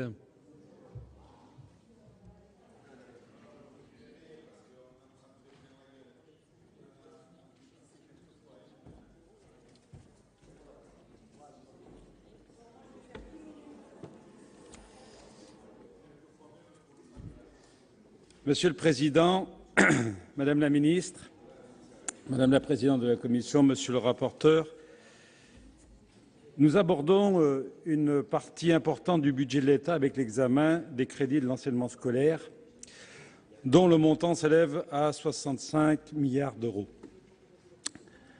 Malgré les moyens considérables mobilisés par la puissance publique, les insuffisances de notre système éducatif sont bien connues et perdurent. Ce constat est partagé par un très grand nombre d'acteurs et partenaires de l'éducation nationale, et je ne peux alors que déplorer la faiblesse des solutions retenues dans ce projet de budget pour remédier à une situation qui conduit au creusement des inégalités entre les élèves. L'OCDE insiste régulièrement sur le manque de pertinence des méthodes d'enseignement utilisées en France. Le diagnostic est le même pour la Cour des comptes et son premier président, M. Didier Migaud, qui constate que les résultats insuffisants que nous enregistrons ne proviennent pas d'un manque de moyens budgétaires, ni d'un manque d'enseignants, mais d'une gestion défaillante de ces moyens. Bien que cette conviction soit partagée au-delà des sensibilités politiques, la seule réponse que le gouvernement met en avant pour répondre à l'urgence de réforme de notre modèle scolaire, c'est une augmentation du nombre d'enseignants.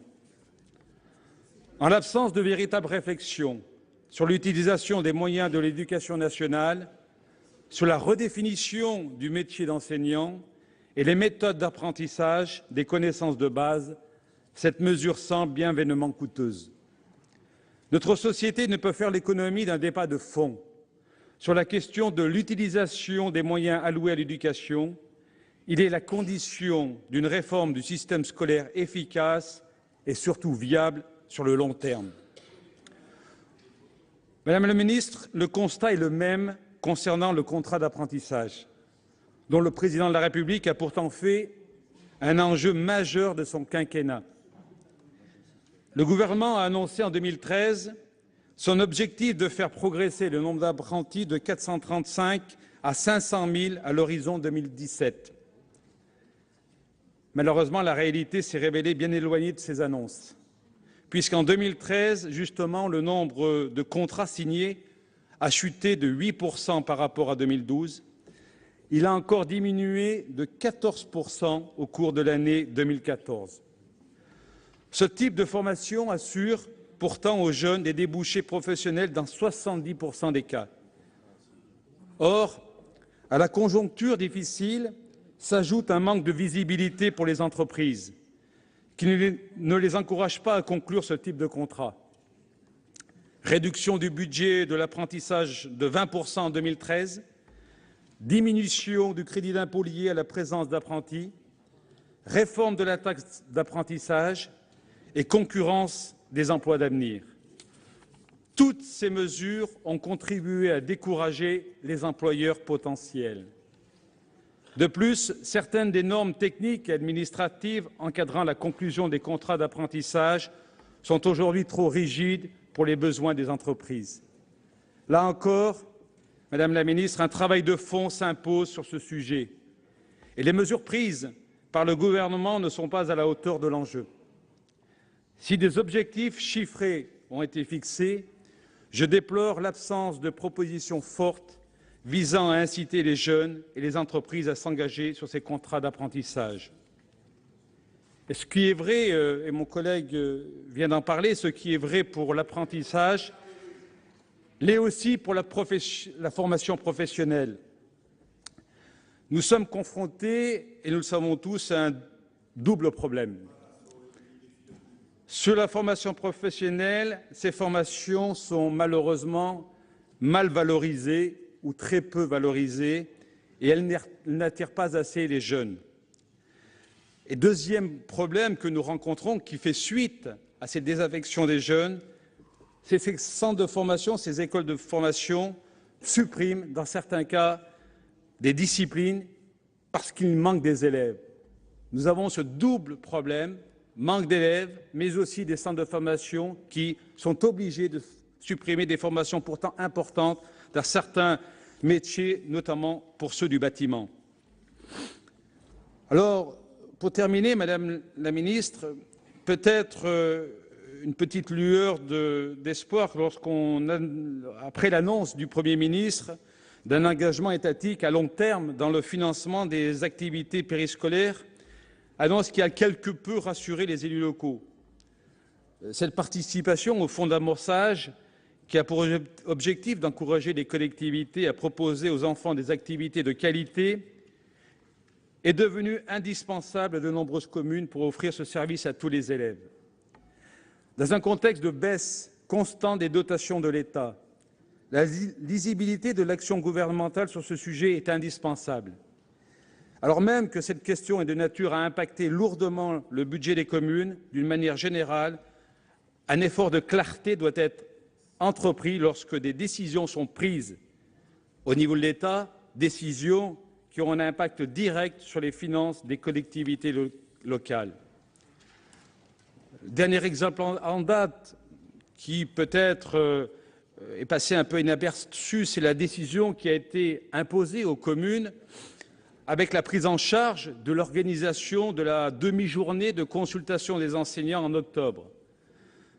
Cette prise en charge a encore une fois de plus représenté un coût injustifié pour les communes dans un contexte budgétaire déjà délicat et peu lisible. Le budget 2015 de l'éducation doit constituer, selon les mots de Madame la Ministre, un marqueur de l'importance que le gouvernement accorde à l'éducation comme levier de progrès et de réussite.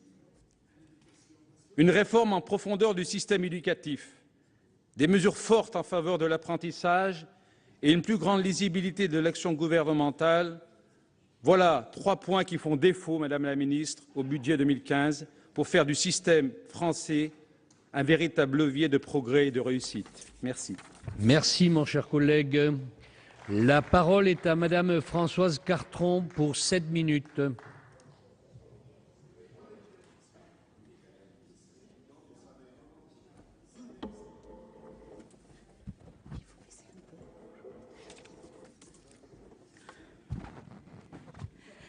Monsieur le Président, Madame la Ministre, mes chers collègues.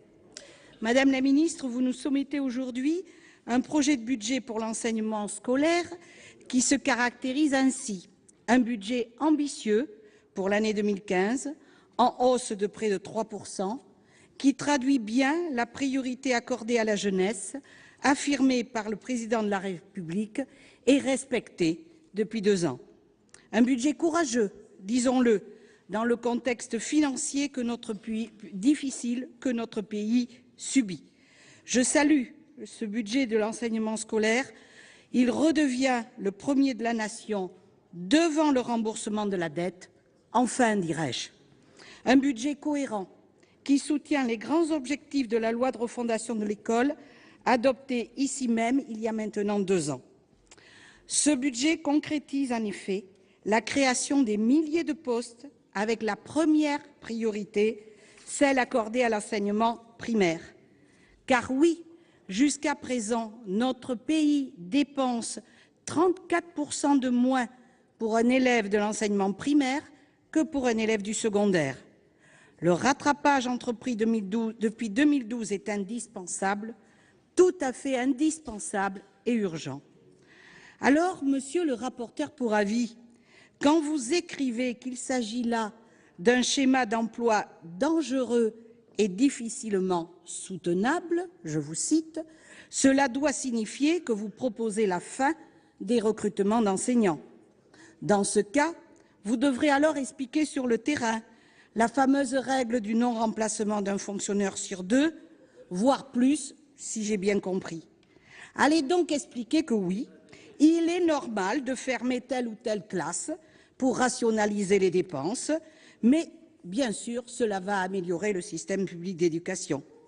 Allez expliquer que oui, toutes ces petites écoles rurales, de montagne en particulier, coûtent cher et qu'elles devront être supprimées. Monsieur Longuet a l'air prêt à le faire, d'après ce que j'ai entendu.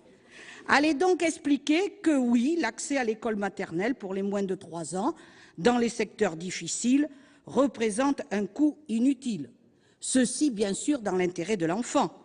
D'ailleurs, nous avons entendu le vieux refrain de l'école maternelle qui ne serait plus qu'une garderie. Et pourquoi pas, revenons à créer ces fameux jardins d'éveil dont le succès a été éblouissant. Lorsque vous rencontrerez les élus dans le cadre de vos prochaines élections, dites-leur que le programme Plus de maîtres que de classes consomme trop de postes et qu'un seul maître par classe, cela suffit bien, même avec 30 élèves. Il faudra l'expliquer sur nos territoires, mes chers collègues, faire preuve de courage et préconiser des solutions applicables ici, mais seulement pour les autres et sans doute pas dans votre circonscription. Mais allons plus loin, puisque vous semblez admettre dans le même temps qu'un effort est nécessaire pour le premier degré et que vous dites, je cite, « Vous opposez fermement à la poursuite des recrutements massifs menés par Madame la ministre. » Dites haut et fort qu'il faudra supprimer des postes dans le second degré, qu'il faudra revoir la carte des options très coûteuses en moyens et parfois source d'inégalités entre les établissements. Reconnaissez que le nouveau président de votre formation politique, M. Sarkozy, pendant sa campagne interne, a annoncé la suppression de 30% de postes. Faites preuve de responsabilité et allez expliquer pourquoi et comment vous allez supprimer 200 000 enseignants en France, parce que c'est bien ce chiffre hallucinant qui est derrière ces 30% de suppression de postes. Alors oui, mes chers collègues, apprécions le budget qui nous est présenté à sa juste valeur. Un budget qui, comme les années précédentes, donne les moyens nécessaires à l'école de la République, à ses enseignants, à ses élèves, afin de relever le défi primordial, je dis bien primordial, pour le devenir et la prospérité de notre pays, le défi de la connaissance partagée par tous. Un budget qui va également continuer d'accompagner cette formation des maîtres, enfin rétablie, après le naufrage perpétré lors du précédent quinquennat. Certaines choses, sans doute, dans les SP sont améliorées, et Jacques-Bernard Magnier en a parlé mieux que moi. Sur la création des SP, justement, saluons cette formidable avancée pour la pratique et l'exercice difficile du métier d'enseignant, un métier qui s'apprend et ne s'improvise pas. Et puis, dans ce budget, saluons la hausse importante de 6,6% pour l'accompagnement des élèves en situation de handicap. C'est l'école inclusive voulue par la refondation de l'école. Ces 3 dernières années, le nombre d'élèves ainsi accueillis a plus que doublé et ce sont chaque année plus de 350 nouveaux postes d'accompagnants élèves en situation de handicap qui sont pourvus, ainsi que la déprécarisation de ces emplois. Enfin, ce budget prend en compte la reconduction du fonds d'amorçage pour la mise en place des rythmes scolaires. C'était nécessaire, indispensable, et nous en parlerons un peu plus tard dans la discussion. Cette mesure va s'inscrire dans la durée, comme l'a indiqué Monsieur le Premier ministre au Congrès des maires. Il s'agit là d'un signal positif adressé à tous ces élus qui se sont investis avec succès pour la mise en place de cette réforme. Alors, à ce moment de la discussion, beaucoup d'interventions des uns et des autres, et en particulier de messieurs les rapporteurs, portent sur les difficultés de notre école, qui ne permet pas toujours à tous les enfants qui lui sont confiés de réussir un parcours scolaire, citoyen, culturel, sésame d'une insertion dans la vie sociale et professionnelle. Mais je voudrais conclure sur une note plus optimiste, en vous incitant toutes et tous à aller voir le film qui sort aujourd'hui, Les Héritiers. Vous y rencontrerez une enseignante formidable, professeure d'histoire-géographie, qui aime enseigner, qui donne envie, qui donne le goût du travail, qui permet à chacun de ses élèves, même les plus en difficulté, même les plus difficiles, d'entreprendre. Elle leur dit « Vous avez le droit d'être reconnus, d'être des gens bien. C'est vous les héritiers de l'histoire. » Pour ces élèves-là, pour tous les élèves qui méritent que l'on croie en eux, pour cette professeure et pour toutes celles et ceux qui innovent, s'accrochent, le budget de l'éducation nationale ne sera jamais une dépense exorbitante, mais un investissement indispensable pour notre avenir. C'est ce que vous portez, Madame la Ministre.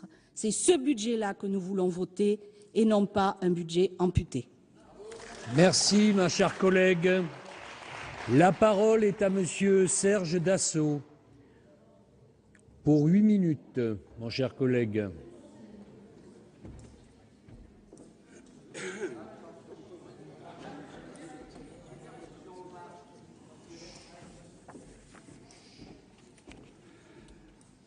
Monsieur le Président, Madame le Ministre, Monsieur le rapporteur, chers collègues, il faut admettre que notre éducation nationale n'est plus adaptée aux besoins de notre temps.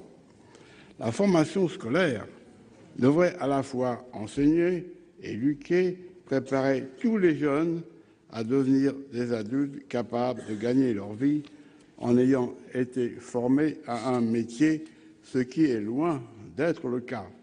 C'est l'école primaire qui doit enseigner à tous les enfants les fondamentaux, le savoir, lire, écrire, compter, tout en leur donnant des préceptes de morale, contrairement à de nombreux pays.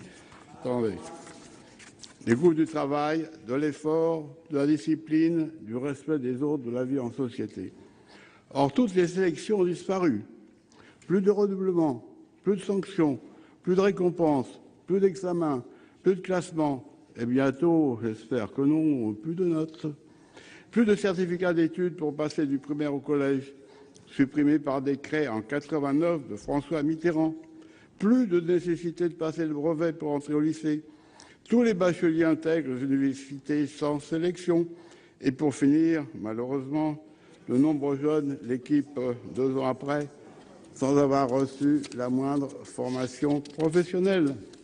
C'est ainsi que 150 000 jeunes quittent chaque année l'éducation nationale et deviennent des inactifs, voire des délinquants, qu'aucun service militaire ne vient plus sortir de leur inactivité à cause de Jacques Chirac.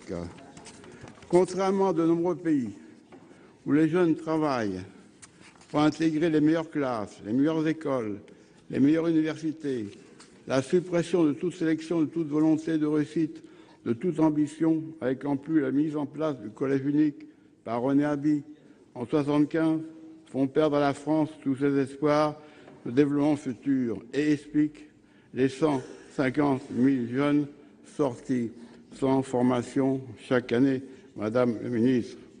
Seuls certains secteurs de formation d'ingénieurs, de chercheurs, de formation médicale, grandes écoles comme Polytechnique, Centrale, HEC et d'autres, grâce à une sélection difficile pour pouvoir y être reçu, avoir une excellente formation d'ingénieur et d'économiste. Le collège unique, Madame la Ministre, le collège unique est une catastrophe. Elle ne m'écoute pas. Madame la Ministre, le collège unique est une catastrophe car il supprime la formation professionnelle. En Allemagne, où le chômage des jeunes est minimum et où la formation professionnelle voisine avec la formation au diplôme, les études s'effectuent dans 2 collèges séparés, après une sélection effectuée à la sortie du primaire, pour la formation professionnelle ou pour le diplôme, mais pas les 2 ensemble. René Albi a unifié les structures administratives du premier cycle, et c'est de sa faute tout ça, qui sont devenus tous des collèges et met fin à la scolarité en filière, à l'époque qui devient différenciée. C'est le collège unique, avec l'unification de toutes les formations en un seul programme, sans aucune possibilité de choix pour les élèves. Or, tous les élèves ne peuvent pas assimiler les mêmes connaissances, mais comme il n'y a plus de suivi, un certain nombre ne suivent plus les cours, qu'ils ne comprennent pas. Ils sortent du collège à 16 ans, sans aucune possibilité de trouver un emploi, et des jeunes, malheureusement, inactifs et souvent délinquants, alors qu'ils auraient aimé pouvoir apprendre un métier en entrant en apprentissage à 14 ans, comme le font les Allemands et bien d'autres. Mais malheureusement, l'éducation nationale ne s'intéresse pas à l'apprentissage et à l'alternance qui sont contrôlées par les chambres de commerce et les entreprises. En portant la durée de la scolarité, Madame la ministre, jusqu'à 18 ans, pour ceux qui, à cet âge, n'ont aucune formation. Cela éviterait que ces jeunes qui sortent du collège à 16 ans ne soient abandonnés à eux-mêmes, et ce qui permettrait de continuer à les suivre dans leur scolarité pour leur apprendre enfin une formation professionnelle. C'est ce que font les missions locales, financées par les communes agglomérations, très peu par l'État malheureusement. Elles participent à la récupération des jeunes perdus avec beaucoup d'efficacité pour les sortir de leur inactivité. Le baccalauréat présenté comme indispensable pour l'avenir de tous les jeunes, alors qu'il n'est utile qu'à ceux qui veulent faire des études supérieures, ne sert à rien pour tous ceux qui voudraient apprendre un métier. Il les conduit à l'inactivité et certains à la délinquance. Il faut que l'éducation nationale arrête de se féliciter du nombre de résultats au bac qui conduit les 150 000 jeunes dans une impasse totale. Voilà, Madame la ministre, la situation réelle de la vie dans nos communes, que j'ai moi-même vécu comme maire de Corbeil-Essonnes et qui m'a donné l'occasion de connaître ces problèmes et de continuer à présider la formation, la mission locale. Qu'est-ce qui vous arrive là? Poursuivez, chers collègues, poursuivez. C'est pas bien d'être maire de Corbeil-Essonnes? C'est pas si facile, hein? Je serais heureux de vous la faire visiter, Madame la ministre, cette mission locale, et de vous montrer que le développement de la délinquance est lié à l'inactivité forcée de ces jeunes, qui, s'ils travailleraient, ne seraient pas délinquants. Ces jeunes ne naissent pas délinquants, mais ils deviennent parce qu'on ne leur a pas appris un métier et ce n'est pas de leur faute. Permettez-moi de vous dire, Madame la ministre, que si vous pouviez vous-même, contrairement à tous vos anciens ministres de l'Éducation nationale, si vous pouvez supprimer le collège unique, vous seriez la meilleure ministre de l'Éducation nationale que l'on aurait eue depuis longtemps. Merci. Merci, mon cher collègue.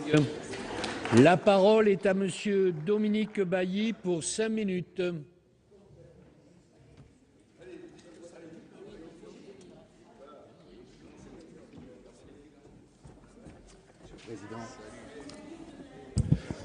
Monsieur le Président, Madame la Ministre, Madame la Présidente de la Commission, Mesdames et Messieurs les rapporteurs, mes chers collègues, nous examinons donc ce matin les crédits consacrés à l'enseignement scolaire. Et je souhaite saluer, Madame la Ministre, ce budget 2015 qui montre encore une fois la priorité accordée par le gouvernement à la jeunesse et à l'éducation. Oui, la mission enseignement scolaire bénéficie cette année d'une hausse de 2,5 avec plus de 66 milliards d'euros en crédits de paiement contre 64,8 milliards en 2014. J'y reviendrai, mon cher collègue. Eh oui, une augmentation de plus de 1 milliard d'euros est à souligner, surtout en cette période de contraintes budgétaires. Et je constate avec satisfaction, Madame la Ministre, comme l'ensemble des sénateurs de mon groupe, que ce budget devient donc le premier poste de dépenses, mon cher collègue, de l'État. Pourquoi? Parce que nous ne pouvons l'ignorer, notre système scolaire est imparfait et tend à conforter, oui, les inégalités sociales. C'est pourquoi mes chers collègues, refonder l'école de la République est une urgence. Et je me félicite donc, oui, je me répète, que les crédits 2015 s'inscrivent dans la lignée de la loi pour la refondation de l'école de la République et plus largement de l'action du gouvernement en la matière depuis 2012. 9 421 postes, 9 421 postes seront créés en 2015, ce qui permettra de remplacer tous les départs à la retraite, de reconstruire la formation des enseignants et notamment de rétablir l'année de formation initiale et enfin d'améliorer l'accompagnement des élèves par la création de postes d'enseignants, d'auxiliaires de vie et de personnels médico-sociaux, j'y reviendrai. Et oui, mes chers collègues, ces créations de postes participent de la volonté de revaloriser le métier d'enseignant. Et je déplore, oui, mes chers collègues rapporteurs, les amendements déposés qui visent à revenir sur ces créations de postes proposées par le gouvernement. Et je veux ici insister sur la priorité donnée aux primaires, comme ma collègue Françoise Cartron à l'instant. Rappelons que depuis 2012, 3000 classes ont été ouvertes, 3000 classes, en plus de 1000 écoles. Et oui, 1000 écoles avaient été fermées entre 2010 et 2012. Et les moyens alloués à l'éducation nationale aujourd'hui permettront de développer la scolarisation des enfants de moins de 3 ans. Le rôle de l'école maternelle est fondamental pour la suite du parcours scolaire. Et le gouvernement a donc fixé, Madame la Ministre, comme objectif que 30% d'enfants de moins de 3 ans doivent être scolarisés à l'issue du quinquennat. Et cette année, 300 postes s'ajouteront aux 397 qui ont déjà été créés à la rentrée de 2013. Et ces moyens alloués vont nous aider à développer le dispositif plus de maîtres que de classes. Et oui, les moyens alloués vont aussi renforcer les RASED. Je le disais dans mon introduction, la lutte contre les inégalités sociales est le grand défi de l'école de la République. Et je me félicite donc des moyens alloués à la lutte contre le décrochage scolaire que certains de mes collègues ont évoqué, et aussi à la réforme de l'éducation prioritaire, pour laquelle 1100 postes pour le premier degré et 881 pour le second degré devraient être mobilisés en 2015. Ce budget donne aussi des moyens à la scolarisation des enfants en situation de handicap, Madame la Ministre, et je voudrais insister là-dessus. Le nouveau statut des accompagnants des élèves en situation de handicap contribue à la professionnalisation de l'accompagnement de ces enfants, et c'était une demande. 5000 auxiliaires de vie scolaire ont donc vu leur contrat précaire transformé en CDI à la rentrée 2014 et 28 000 autres bénéficieront bientôt de cette mesure. Plus de 281 millions d'euros inscrits sur le titre 2 du projet de loi de finances pour 2015 permettront donc de financer plus de 11 000 AESH, dont 350 emplois créés à la rentrée 2014 et 350 à la rentrée 2015. Enfin, comme certains de mes collègues, je voudrais revenir sur les fonds d'amorçage pour la réforme des rythmes scolaires. Oui, un amendement socialiste à l'article 55, auquel, Madame la Ministre, vous avez réservé un accueil favorable à l'Assemblée nationale, a été adopté. Et cet amendement a étendu le fonds pour l'année 2015-2016 à toutes les communes, dès lors qu'elles ont un projet éducatif territorial, comme le précisait mon collègue Jean-Bernard Meunier.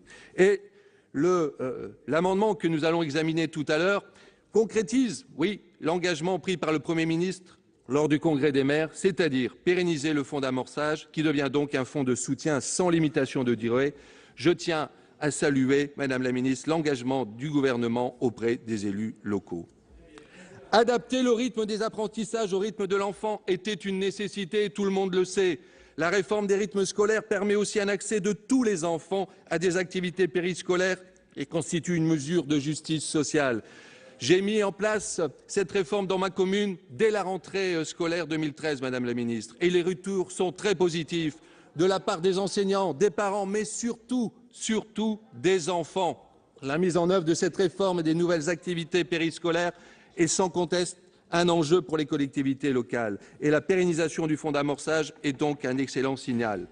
Tout comme la responsabilisation des communes en la matière, activités périscolaires qui doivent être de qualité et non une simple garderie. Pour conclure, mes chers collègues, progression des crédits, progression des moyens humains, orientation du Président de la République confirmée, ce budget porte donc, Madame la Ministre, une véritable ambition politique au service de l'éducation nationale. Je vous remercie. Merci, mon cher collègue.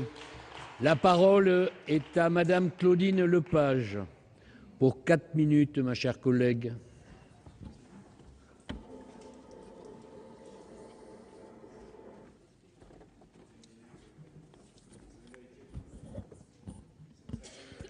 Monsieur le Président, Madame la Ministre, chers collègues, les crédits de cette mission traduisent, cette année encore, la priorité donnée à l'éducation et je m'en réjouis.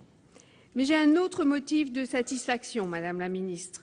La première réunion interministérielle, toute récente, sur l'enseignement français à l'étranger. Autour de vous, Madame la Ministre, du ministre des Affaires étrangères, étaient réunis les acteurs du réseau d'enseignement français à l'étranger. Depuis mon arrivée au Sénat, je demande une plus grande coopération entre les deux ministères et j'avais fait voter un amendement dans ce sens dans la loi sur la refondation de l'école. Je m'en réjouis donc tout particulièrement. Notre réseau d'établissements d'enseignement français homologués, le plus grand au monde, avec 494 établissements, scolarisant 330 000 élèves, est précieux et doit être sauvegardé. Tout autant parce qu'il apporte un service d'éducation de qualité exceptionnelle aux familles expatriées, expatriées au sens étymologique du terme, et parce qu'il est l'un des outils de notre politique d'influence en scolarisant 200 000 élèves étrangers. Mais ce formidable atout pour notre pays doit faire face à un double défi, quantitatif, avec une croissance constante de ses effectifs, plus 18,5% en 5 ans.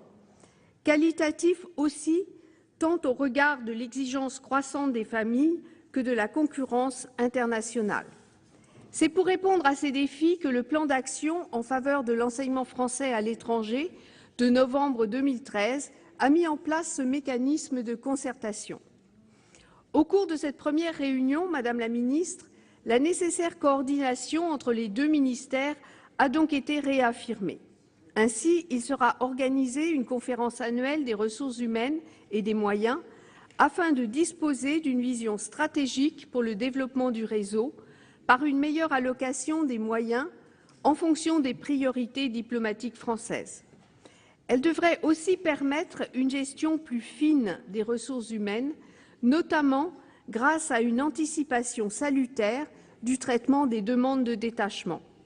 Je salue cette initiative, même si j'ai bien compris que le nombre d'enseignants détachés n'a pas vocation à augmenter, en dépit de la croissance continue du réseau à l'étranger.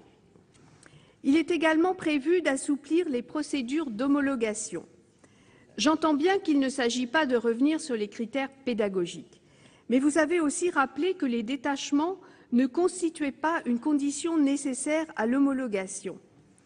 Cette décorrélation m'interpelle, d'autant plus que dans le même temps, il a bien été convenu de renforcer le rôle de votre ministère dans l'accompagnement pédagogique du réseau. Pouvez-vous me préciser comment il assumera ce rôle? Par ailleurs, est-il envisageable, dans le cadre de l'audit régulier, de recourir à des retraits d'homologation en cas de manquement avéré?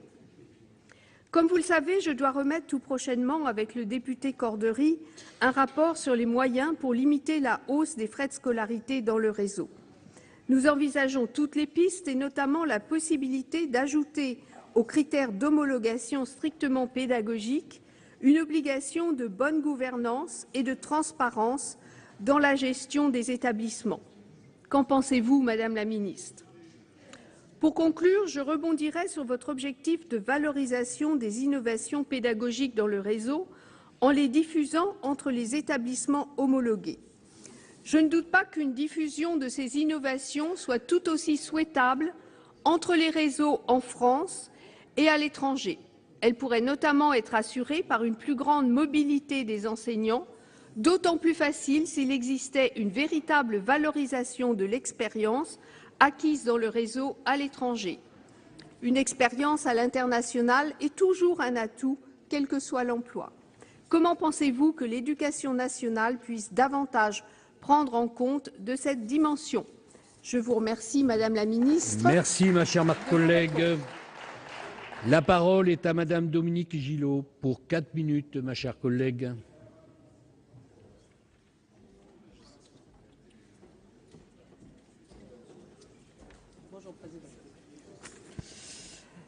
Monsieur le Président, Madame la Ministre, mes chers collègues, voici le deuxième budget de la mise en œuvre de la refondation de l'école, réforme majeure accompagnée d'un budget sanctuarisé et renforcé année après année pour assurer la priorité donnée à l'école par le gouvernement. Votre prédécesseur, Vincent Peillon, avait conçu la création des ESP comme levier principal de la refondation. Ces objets à créer, écoles dans l'université et avec l'université, répondent aux questions indispensables pour transmettre les connaissances et les compétences. Que faut-il savoir pour être enseignant? Que faut-il savoir faire ou connaître pour être enseignant? Créer les ESP dans l'université, c'est s'assurer d'une réelle pluridisciplinarité génératrice d'une approche transdisciplinaire. Il faut que les universités considèrent les ESP comme pilier essentiel de la construction du savoir et de sa diffusion, et non comme résiduels ou complémentaires. Ces nouvelles structures doivent se performer. Des progrès restent à faire, ça a été dit, les difficultés sont réelles, leur évocation doit poursuivre l'objectif de les surmonter. C'est la création d'un tronc commun dans la formation des maîtres qui développera une culture commune à tous les futurs enseignants. Basée sur une pratique collective et réflexive, les services académiques y ont toute leur place, aux côtés des équipes universitaires, et l'acquisition de ce tronc commun doit être évaluée dans le cadre du concours. Pour cela, je salue la volonté réaffirmée du ministère de créer de véritables équipes pluridisciplinaires mêlant enseignants, chercheurs et tuteurs de stage, demain éducateurs, animateurs, encadrants du temps périscolaire.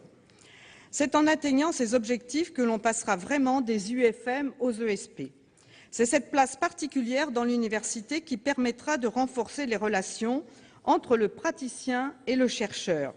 Chaque établissement, chaque enseignant, chaque intervenant, chaque étudiant est en réalité un laboratoire faisant du chercheur un clinicien. La recherche doit aider à surmonter les prophéties autoréalisatrices en favorisant la co-construction des savoirs, le travail d'équipe et par suite la réussite de tous. Améliorer les méthodes pédagogiques, repenser les schémas d'apprentissage sont autant de défis que la recherche relève, et c'est en cela que les universités doivent appréhender leurs responsabilités particulières dans le fonctionnement scientifique des ESP. La formation des maîtres ainsi repensée est particulièrement originale car elle comporte une assignation à la coopération qui se traduit par l'alternance intégrative. Cette professionnalisation progressive donnera aux futurs enseignants l'appareillage leur permettant de disposer de l'aisance professionnelle, de confronter les apprentissages à la pratique, de poser des questions en des termes qui les rendent traitables. C'est cette professionnalisation progressive qui est à même de diversifier les profils des futurs maîtres. Pourtant, le concours pose deux problèmes. Tout d'abord, sa place dans le cursus, ou plutôt sa place au milieu d'un cursus, entre le Master 1 et le Master 2. Ne faudrait-il pas favoriser des modules complémentaires en licence afin de développer une orientation prescriptive en master? Le second problème, c'est que le concours est de tout temps traditionnellement vecteur de reproduction des élites. Alors, il s'agit bien de changer les habitudes et de mieux intégrer ce concours au processus pédagogique afin de faire de l'année du Master 2 une année de formation plus qu'une année de préparation au concours. La pluridisciplinarité, le travail en équipe et la diversification des profils sont bien les clés d'une professionnalisation du concours et donc de justice réelle dans l'accès à la fonction d'enseignant. Avec les ESP, l'école intégratrice de demain est en marche, celle-là même qui offre bien plus qu'apprendre à compter, lire et écrire, cette école qui postule que tous les enfants sont capables, qui veut la réussite et l'épanouissement de chacun à travers ses propres compétences. Le gouvernement y met les moyens nécessaires, ce projet de financement en atteste et c'est pour cela que nous allons le voter. Voilà pour les discussions ce matin consacrées au crédit de la mission enseignement scolaire à l'éducation nationale, l'une des priorités du quinquennat de François Hollande qui, rappelons-le, a promis la création de 60 000 postes en 5 ans, une politique qui évidemment a un coût et à laquelle s'oppose notamment la majorité sénatoriale de droite. Vous pouvez toujours voir et revoir toutes les séances sur notre site sur publicsénat.fr. Prochain rendez-vous de l'actualité parlementaire cet après-midi à 15 h pour l'audition de Marie-Lise Lebranchu et André Valigny, les ministres entendus pour préparer le projet de loi NOTRe, nouvelle organisation territoriale de la République. Très bonne journée sur les chaînes parlementaires.